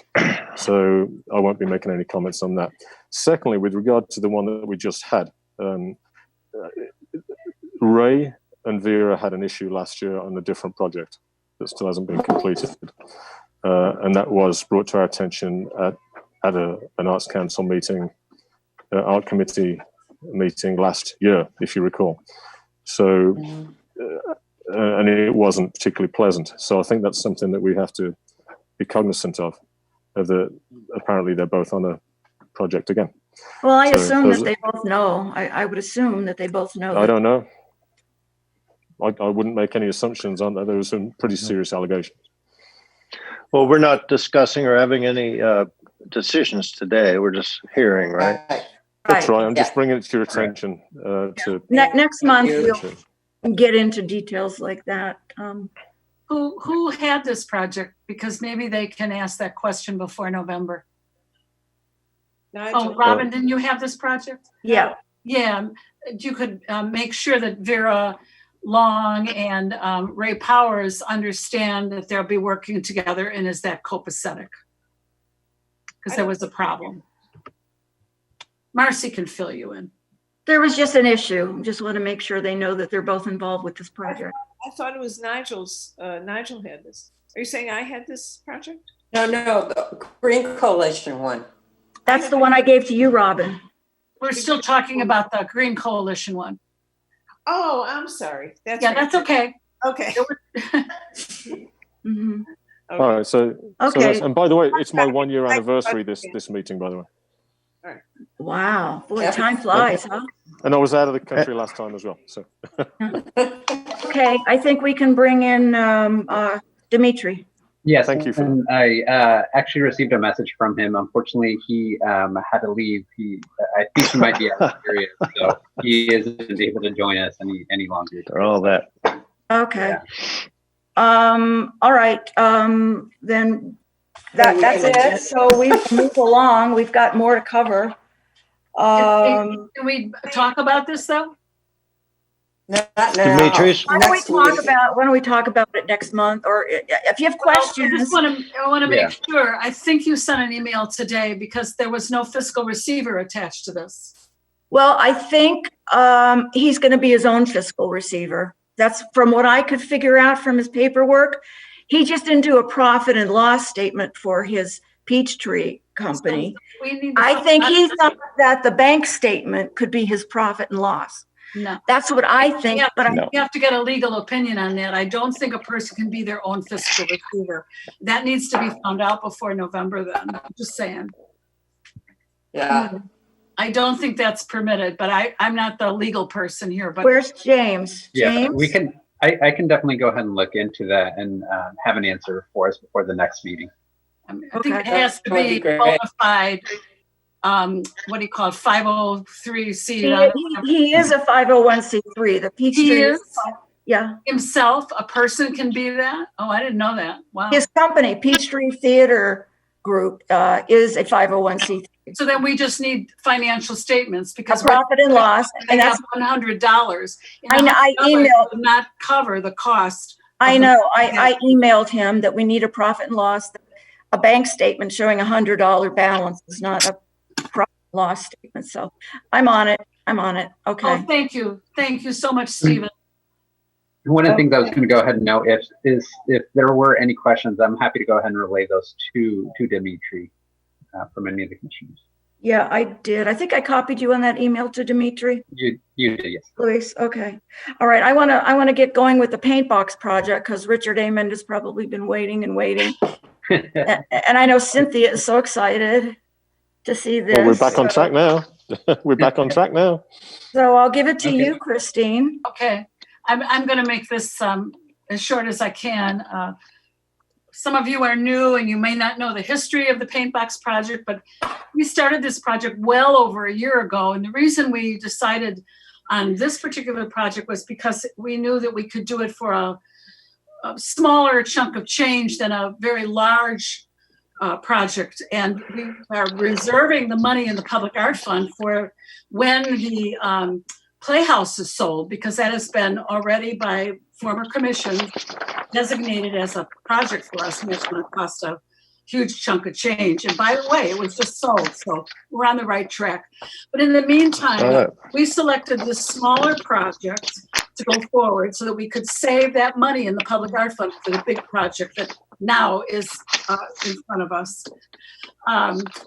So it got closed due to COVID back in March. It was all set to go, but because of the shutdown, the total lockdown, we also locked down artists painting these utility boxes. But we reopened it, as you know, and we had a total of 9 artists that applied, and many of them applied for more than one box. Public art jury met last week, and Marcy's going to talk more about that public art jury. And they're coming forward to you tonight with their selections for each of the 3. There's 3 projects, Project A, Project B, and Project C. And Marcy, why don't you take it over and talk about the public art jury? And Okay, thanks. Well, we have we elected Richard Amond, who just joined us. Hi, Richard. Unmute yourself. Yeah. Well, it was I guess I'd call it the jury foreman or our jury chair. And he shepherded us through the selection. And we had 7 members of the jury. Public art juries are comprised of one member from the Arts Commission. We have two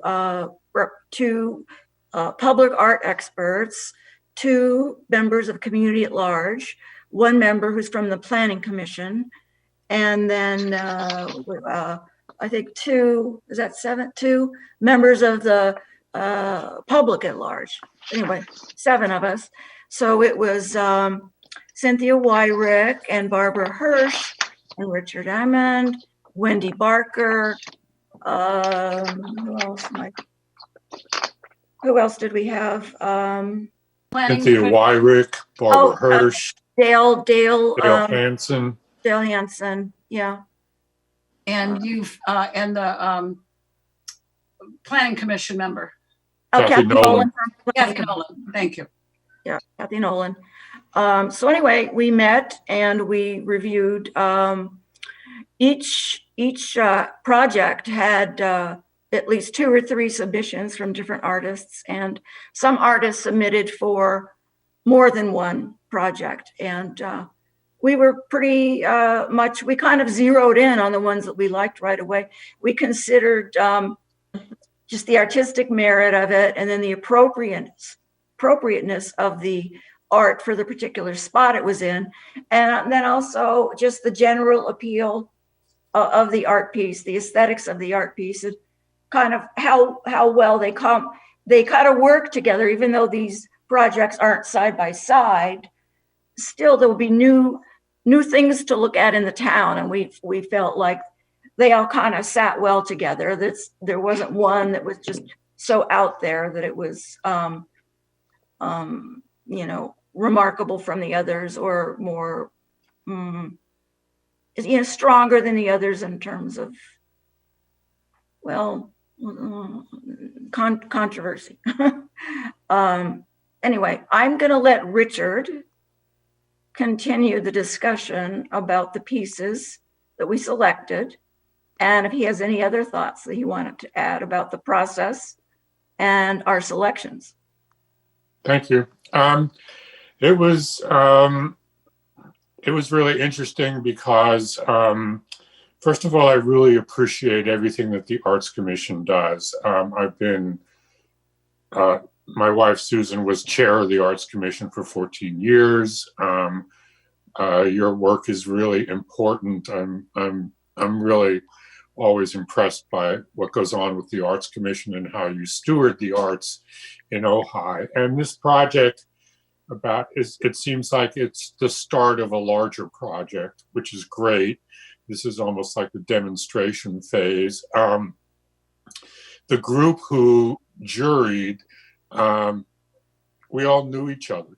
And so it had a really strong community sense right from the start. And we basically put each project's submissions on the floor so that we could stand around and look at everything. And slowly, everybody would gravitate towards the favored suggestion. We all seemed to sort of be in agreement, and we would talk about the work, we would talk about the submissions, and we just kind of move towards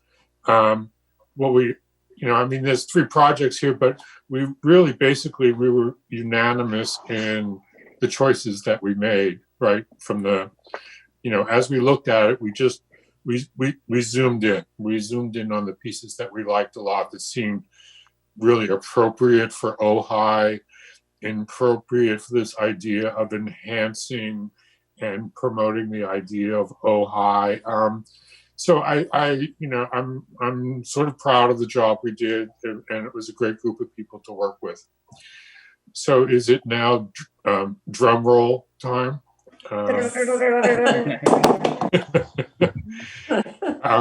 Do I now announce who we chose? Well, Louise, can you pull those up on the screen? Yes, I'm pulling them up. Just now, give me one. Well, let's do them one at a time. Let's do project number A. Let's show them who we chose. Can we do that? Okay. Go ahead and take a look. So this is project number Project A. A is two light boxes, two utility boxes in Libby Bowl, and we chose Dominic Bro because they're really sweet images, and they're really exemplary of what we're kind of trying to do. So that's one of the boxes. These are the two boxes that are on the back side of the bleachers. Mm-hmm. And you'll see them like if you're walking towards the bowl, and they sit side by side. One's taller, one's a little bit shorter than that. Ooh, that's cool too. Both of them are cool. So this one is called Paradise, I think, Ojai Paradiso or something. They're kind of like stylized birds of paradise. And the other one, obviously Ojai oranges. Ojai citrus. Ojai citrus, yeah. Citrus Ojai is what that one is called. Mm-hmm. And I think it kind of an important idea for the future is that you ask artists to title their works.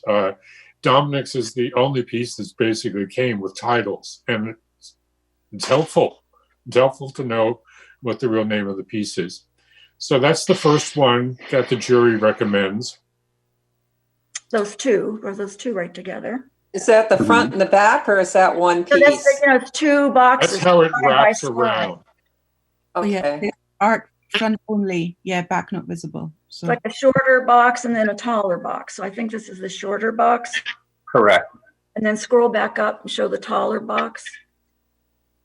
So I like that they're graphic and they kind of recessed a little bit. So the color with the black background, to me, it just really pops. And it's something that you could get at a glance. You didn't need to stand there and study it or whatever. It's just a statement. Just pops out. To clarify for whoever it was that asked, I was searching for my mute button, but these boxes are side by side. There's not very much space between them, and they're really under the bleachers on the way along the pathway into Libby Bowl. I would say 2/3 of the way down that path on the left under the bleachers. These two boxes side by side. And that area right now is a mess. But City is going to be cleaning that whole area up and applying 2 coats of a base coat, 2 coats before this is applied. And when it's finished, there will be a graffiti coating that goes on it. So. Awesome. Yeah. It looks great. So it's all black in the back. You won't see the back. The back is up against the bleachers, so you won't see. But the sides are black. The sides are black, and the top is black. For this one, the back was not required because you would never see it anyway. And this is a question for you, Marcy. Now that they've seen this one, should we vote on them after they've seen them and one at a time? I say we vote on the whole package. The whole package, not just individual? Okay. Yeah. Yeah. I think So I think we should go to Project B. Okay. Ooh. So this is also in Libby Park, but it's sort of in an entryway near the playground. And we really, really like this piece. It's by Carlos Grasso. Wow. And we just love the exuberance of this piece. It's bright, it's happy, it's just perfect for the area. It relates to the playground. It's and as you can see, this one is 4-sided. It's even painting the top. Wow. Yeah. Awesome. So that's what the jury recommends. No, it's great. I think it's great. Yeah, I love it. That's a great choice. Cool. So this is the path that is closest to the post office where this box is located by Libby Park. It's as you walk along that path that eventually takes you out onto Ojai Avenue and then back around to the post office. Christine, is that pathway now Joan Kemper Way?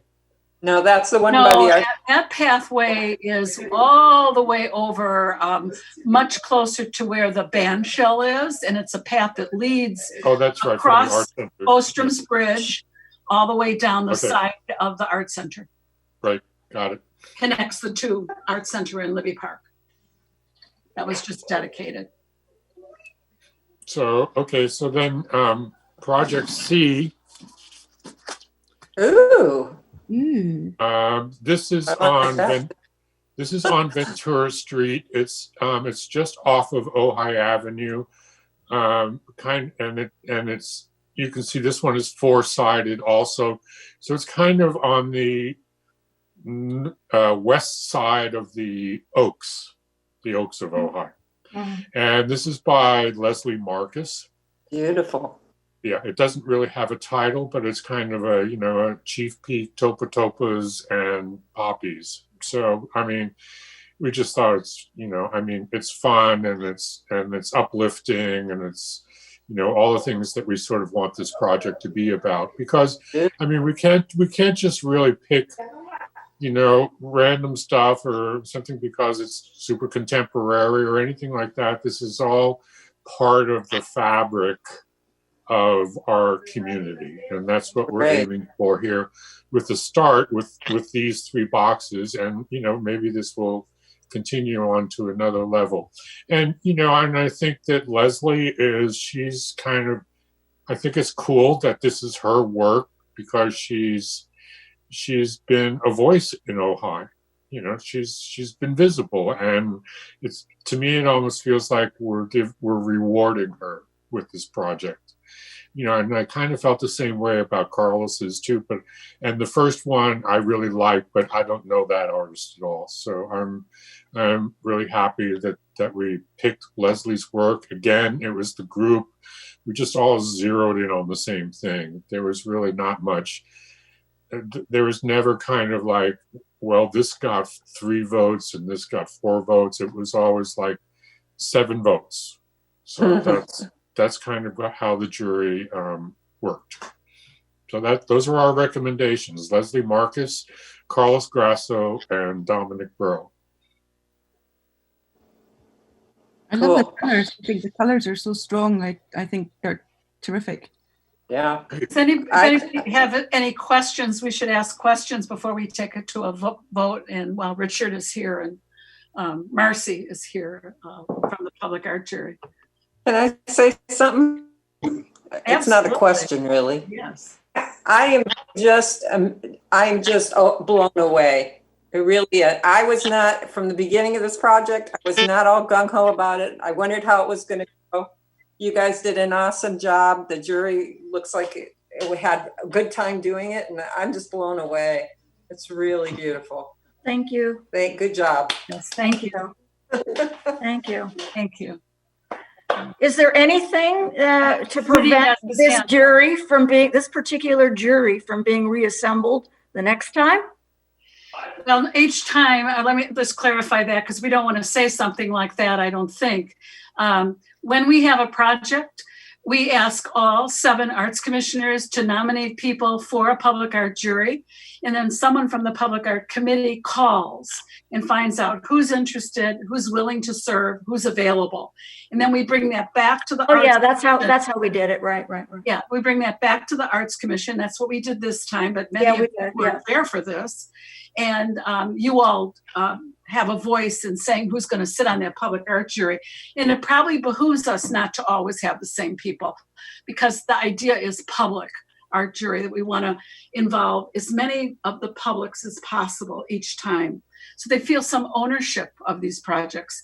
And I want to add real quickly that I do have a person in mind who has just joined the Public Art Committee, who I am going to ask when I see him in person to get going on getting permission from Edison and Caltrans, because there are more boxes, but we have to go through a lot of paperwork and red tape to get permission from Edison and Caltrans to do their boxes. And yes, Nigel, I see your hand up. It's you. I'm always going to say something. So with regard to the continuity of this, you've done a fantastic, with regard to the continuity, Richard, you've done a fantastic job. We know how this one's going to go. But with regard to the continuity, I do understand the thought behind having these people do it every time we do something like this. And I also understand why we shouldn't do that. However, I think it would be important to perhaps retain the chairman, at least, for the next one, so there's some continuity in thought process with regards to how these things lay out through town. Because I could see it could get a little bit too random if you have too many different voices and no leadership at the top kind of directing this. So that's my input for what it's worth. Thank you, Nigel. And I want to thank Richard. I want to thank you too for being here tonight, and thank you, Richard, for the way in which you went about presenting each of the projects. That was just absolutely so clear and helpful. So thank you for your participation. Great. Thank you, Richard. Thank you. Okay, signing off. And you don't want to vote. I just. you're going to vote. Okay. We're going to vote. Christina, Sammy has a question. Sure, Sammy. It's not a question. It's just a comment. I'd just like to recognize Christine for spearheading this. I mean, she really did. She was the engine behind this and put so much work and heart into it. I think it ought to be recognized publicly. So good. Yeah. Sammy, I want to recognize you next because you're going to do the PR, I hope. You'll do the PR. And Marcy will contact you and let you know when the orientation is and when the artists are starting to paint. And we also have a calendar to give to all of you. I guess we're going to email that to you, which tells you when we're going to have a grand opening where the new mayor, whoever that may be, will cut the ribbon and we'll visit each of the 3 sites in person, and that's going to happen in December. I think it's December. Do you remember, Marcy? 15th. It's a Saturday in December at 11 o'clock. Yeah, I think December is the 12th, maybe. 12th. We'll send that out to everybody. The 12th, but when is the swearing in though for the new? Whoa. before our event. So it depends on when the results get certified, which is sometimes hard to predict. Yeah. Anyway, any other comments or questions before we take it to a vote? Okay. Somebody want to vote? Make a motion? I move Christine that should we make the approve motion. all 3 boxes. Second? I'll second it. Okay, seconded by Nigel. Do you want to do a roll call on this, I think, Luis? Yes, I will. Commissioner West? Yes. Commissioner Harmon? Oh, definitely yes. Commissioner Golden? Yes. Commissioner Zeringer? Big thumbs up. Yes. Chair Tosher? And I believe Commissioner Gerber. Yes, she left. Did you she had to leave, but I think we had a majority, right? Correct. Majority. Okay. Yay! Oh, thank you, everybody. Thank you for. And this was, I know you. This was teamwork. Everybody had to work together. I'm just the type A that keeps all the ducks in a row. That's all I do. I don't do anything special. I'm just like bugging everybody all the time. You guys have no idea what went into this. Seriously. I'm sure. The second round will be easier because we've done it once, which was and Louise. Oh, Louise. It's a big part of this. Everyone bow now, right? Bow to Louise. You can't imagine. No. We're not worthy. And it's not over. Now he has to send letters out to everybody. We have to have an orientation. We have to get together with Public Works. So it's we're 2/3 of the way through. Now we're at the fun part. The painting begins in a couple weeks. And yeah, we'd like to, if anyone's in the area when the painting commences, we don't know when. They have a little window to paint it, but if you pop by and you see let's get some pictures. While this is we definitely need do that. Photos and story and whatever we can get on this, because this is, I think, really huge for Ohio. This is the first. I volunteer for that. Know, too, that this is the first. Oh, great, Linda. Okay. Okay. Thank you, Linda. This is the first time ever that the commission has chosen a project where we are spending money from the Public Art Fund, from waivers that were deposited by private developers. It's not city tax money. It's money deposited into the Public Art Fund from waivers. We've never had a project where we've spent, this is the first time, And we did this so we could get our feet wet and see what we had to go through. And now looming in front of us is the one that will cost most of the Public Art Fund money, which is the side of the Playhouse. And that, we won't get into that tonight because that is fraught with all kinds of interesting ins and outs. But we will get into it in January. Mm-hmm. I'll be bringing it back. Should I go on with Public Art? Christine, you can Yes. continue with Public Art Committee stuff. Okay. I have notes here somewhere. So now I think I'm done, correct? You are, Richard. You're free to leave the building. Free to leave the building. Thanks, Richard. Bye, everybody. Bye. Bye. Thank you. Quick updates. Shell Station was inspected by the Committee to Approve Public Art, and we gave them a go-ahead on occupancy pending that they will have installed within 1 month of the date of the inspection a plaque, because they had not yet put the plaque up. And I've touched base 6 days ago with our art consultant, Cindy Frings, who was helping move that project along. And she has turned it over to the wife of the artist. The artist's name is Bernard is his last name. Bernard Collins. So Mary Collins, his wife, is following up with the plaque, and we're asking the city to help us make sure that gets done within that month. And I know they're going to follow up on that. Quick on the mural ordinance. The mural ordinance will come back to city. I don't know exactly when, but some of you may have noticed that there is a mural now on the side of the Ojai pub. And because there is no mural ordinance, there is no oversight for that. So we don't know what kind of paints were used. We don't know who the artist is. It really is a benefit to the owner of a building to have the mural ordinance, because they're going to get publicity if they work through us. So I'm hoping City Council will pass that mural ordinance. And you'll also, some of you will have noticed from Facebook that there's a mural going up at Matilaha Middle School. And I just want to make sure that everyone knows that we have no jurisdiction over OUSD and what they do in regards to murals. Our mural ordinance is only covering commercial private property. Okay, any questions about that from anybody? Christine? I just want to say something. I think I made a really huge faux pas before you continue. Going back to the paint box things and the jury. Cynthia, did I mention your name? Yeah, you did. Did I? Never mind. Okay, thank you. And there she is, Cynthia. Say thank you. Thank you. Thank you. You did. Thank you. Okay. Well, So Bill, no that was a questions Nancy about Reagan mural- moment. No questions about mural ordinance. Hey.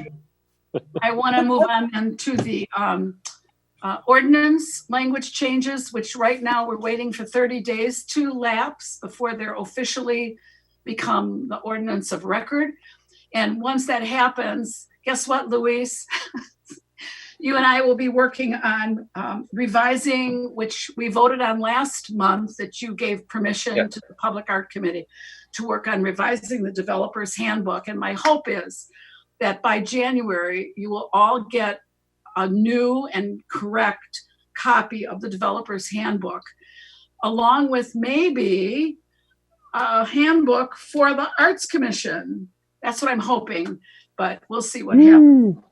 And the last thing is, in addition to publicity for the paint box project, we're also looking for an article. Sammy, where are you? Oh, there you are. Here. For the Shell Station, the Shell Station mural.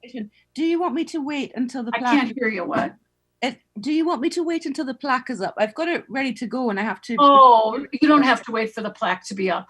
Okay. So I can just submit it. I mean, if you think it's better to wait, I'll leave it up to you, the decision on that, but I don't think you have to wait. I don't think it makes a huge difference, but I just. Yeah, if you've got it. Did you have a picture? Me? We do. Did you get a picture of it already? Ray Yes, we Powers do. took fabulous Okay, all right. pictures. So Are those did you send Sammy Ray Powers pictures? He took some really good pictures. I haven't seen Ray Powers pictures. No. I'll forward them to you too, and you pick the ones that you like. yeah. Okay. Luis, you have them too, right? Yeah, I have them available. I was going to say I can go ahead and bring them up. That's it for public art. Any questions from anybody? Thank you. No. The chief. Now, there's one that Ray That did. looks beautiful. Kind of more of an angle. You could, oh, there. Yeah, so you can see it stands that's up from the really wall. Oh, yeah. You see the They don't dimension. have to do this because it wasn't part of the project, but we suggested to them that they put a planter along the bottom of that wall and that they plant something with thorns, because you can walk right up to this and it's my height. Yeah. And we're worried about vandalism, but they don't have to do that. We're just hoping they will. Mm-hmm. It's really beautiful. Yeah. Yes, it is. It's lovely. And that, if you want to see it in your car, you'd be driving from the east to the west on Ojai Avenue, because it's on the east wall of the convenience building at the Shell station. So. Okay, thank you. Now we'll talk about if there's anything that anyone wants to add for future agenda items.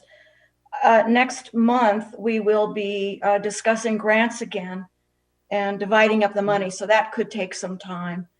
I would like to, Nigel, we could get going on our Lifetime Achievement Award and maybe make that selection next month too. We shall do our best to do that. Okay. If we can get it on the agenda. Okay, great. And anybody else have anything they want to talk about next month? Are you asking for commissioner comments now? No, just the agenda items. Oh, okay. No ideas. Well, 30 days, a lot of things could come up. We'll see. Yeah. Commissioner comment. For November, not January, the agenda November. item? It'll be Okay, November. sorry. November. And then we'll vote to see if we want to convene in December. But we'll do that next month. Okay, we can run through the commissioners and see if they'd like to say something. Yeah. Linda, we'll start with you. Commissioner comments. Oh, aren't we going to do liaison report? Yeah. Aren't we going to have the liaison report? I skipped right over that. Why did I do that? Yeah, liaison. Okay, so we'll Luis. begin with project subject to public art. There has been a little bit of a change here, and we'll begin with Connie Sushi. So that one unfortunately didn't qualify for public art. It was just right under the trigger point. The next is our RTK Studio. That one's still pending review by the Planning Commission. And then the newest one is the Ojai Valley Inn is going to be doing remodel of 22 guest rooms. And this one has triggered the public art project. Now, actually just learned yesterday that this project has been put on hold over on their end due to funding approval. So it's not yet moving forward. Other than that, we did get we received notice that there was some construction going on over at the Oaks of Ojai, and currently they are just doing remodeling 4 rooms, so it is a much smaller scale, but they're going to be using those rooms as models to determine whether they want to go ahead and move forward and remodel a couple more. If that's the case, we'll make sure that we keep an eye on that project so that if public art is triggered, we can definitely meet to go ahead and further discuss that. And then as far as the public art fund, there hasn't been a change. Everything still remains the same. Keep a good eye on that Oaks project. Yes, Yeah. and I just want to remind you, City, that there was a letter that was sent to, I believe the new owner of the former Oaks, which is now being called the El Roblar or something like that, letting him know that he cannot mess with the public art, which is the 3 mural panel called The Bounty of Ojai. It's RTK tile triptych mural on the wall. So in addition to watching what's going on over there, we all have to also keep our eyes open to make sure that they don't decide, oh, what's this? And they put it in the trash. Because that's a very valuable piece of public art by RTK Tile. Isn't the fountain for that too? RTK Tile the fountain The surround? There is tile around the surround of the fountain. The fountain itself is not part of the public art, just the tile surround. And that was in the letter as well. Thanks, Mark. I forgot that, Mercy. Thank you. Absolutely. From my recollection, the letter was sent, so they do have a copy of that, but we'll make sure to remind them in case, they move forward with any additional projects there. Yeah, because we know we sent the letter to the owner, but we don't know that the owner got it to the people that are actually doing the work. Thank you. Thank you, Louise. Thank you, Louise. Thank you. Now, commissioner comments. Linda. Nothing more to say other than there was a lot of exciting grants. That's exciting. And again, the paint box project, I eat my words. It's great. Thank you. Sammy. I thought that was a really productive meeting, and I love the public art, the paint box project. I think it looks terrific and it's going to catch everybody's eye and, lift spirits and things. And I really thought it was a great array of grant proposals. So good meeting. Christine. Well, she's not here, but I wanted to bring to everyone's attention that Robin Gerber is one of the narrators on the program about First Ladies that is running on CNN. It started, I think, last night with, I forget which First Lady it was last night, which is so funny because I watched it. Now I can't remember. But somewhere down the line when they do Eleanor Roosevelt, Robin Gerber is an expert on Eleanor Roosevelt. She wrote a book about Eleanor Roosevelt, and she's been interviewed and is part of that show on CNN. So that's our own commissioner who should be applauded for what she's accomplished. And also she's running, I think most of you know, running for water board, and I don't think they could get anybody better than Sanitation District. Sanitation District. Yes. I just wanted to mention that. I'm sorry Robin isn't here to be applauded. Thank you. Smitty, checking in from Puget Sound. Beautiful to be here, and just wanted to acknowledge these artists in our community that are taking their time to spend time with us, because I mean the fiscally it's so minor, but I think you can tell from these people's hearts that we're here tonight that they're doing their damnedest to keep art alive when we're not allowed to hug each other. So thank you to all of them in our community. And finally, Nigel. All right, Christine, thank you for heading up that art project for the paint boxes. It's fantastic. It's come to fruition. Done a fantastic job, and you've shepherded that through. So well done on that. Nice job with Robin as well. So I think it might be nice to send out an email to her from the commission acknowledging that, if that is something that we actually do. Bill, thanks for dropping in. It was really nice to have you here for the whole meeting. So thank you for that. It's nice to have somebody from the city council who's participating in these things so that you get the straight dope from the horse's mouth. Yep. So thanks for that. And good luck with your run. However that one turns out, you're still on the city council, no matter what. So you're a valuable part of this community. So thank you for what you do. Sammy, thank you for your accent. I do think it's a whole lot better than that girl from Argentina.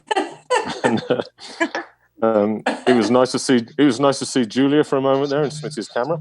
So it was very nice. Louise, you always do a fantastic job. Thank you for you. James, if you can hear me, you are brilliant. You are wonderful. This city cannot do without you. So thank you for everything that you do. And Linda, I implore you to upgrade your internet connection. You drop out so often. What? But there's a lag. It's like a lag. Like you freeze. That's so funny. He wants you to get a new computer. No, a new internet Wi-Fi connection. Signal. Just pay your bill. Wi-Fi signal, I think. Nigel, are you offering to go over there and help her with it? Poaching off a next door neighbor. Well, I am currently calling in from Colombia, so I should be in bed. You have the best connection of anybody. He lives So, Linda, I really always appreciate the way that you pay attention to what people say and have good direct questions. And Marcy, thanks for directing all this. I very much appreciate what you do. And on that, I'm going to finish up my glass of wine. Sammy, you're so much more than your accent, by the way. I'm also my glasses, which apparently are dazzling. Yeah. Well, I just wanted to say something before I hand it over to Bill. I'm so impressed with the grants this year. When I read them, I just was so excited because these are things that we haven't seen before and so creative and so expansive, and bringing in international artists in and bringing environmental things in. It just wasn't our average run-of-the-mill. These weren't our average run-of-the-mill grant proposals, and it was so refreshing. Maybe it took something like COVID to just kind of like jumpstart this stuff. I don't know, but I'll take it. I think it's fabulous.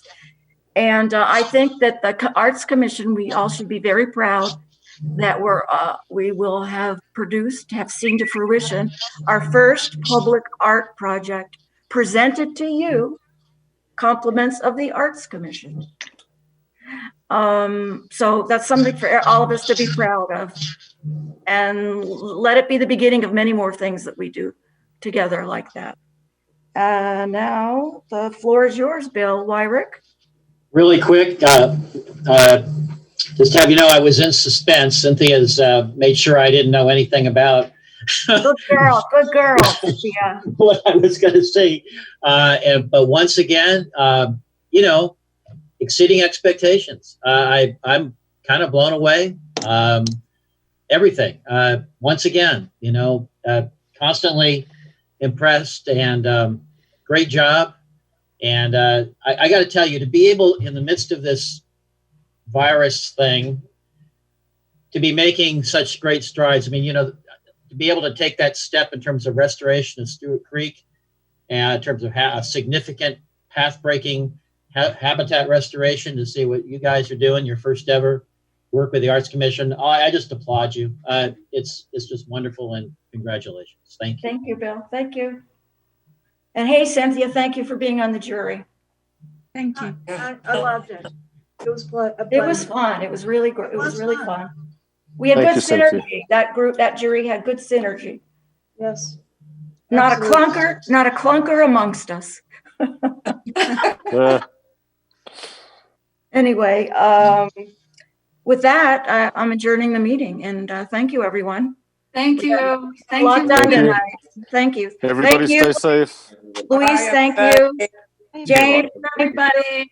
Mwah. Good night. I'll see you soon. Hasta luego. Be careful in Puget Sound. Okay. Bye. Bye. Bye, Sammy. Sammy, don't forget to get my folder back to me. I got it beside me. Yeah. Thank you. I can't wait to see what you wrote, because it's always so much fun to read what you write. You know what? I'm amazed by how much talent there is in Ojai. It never ceases to amaze me. Yeah, How and I much agree with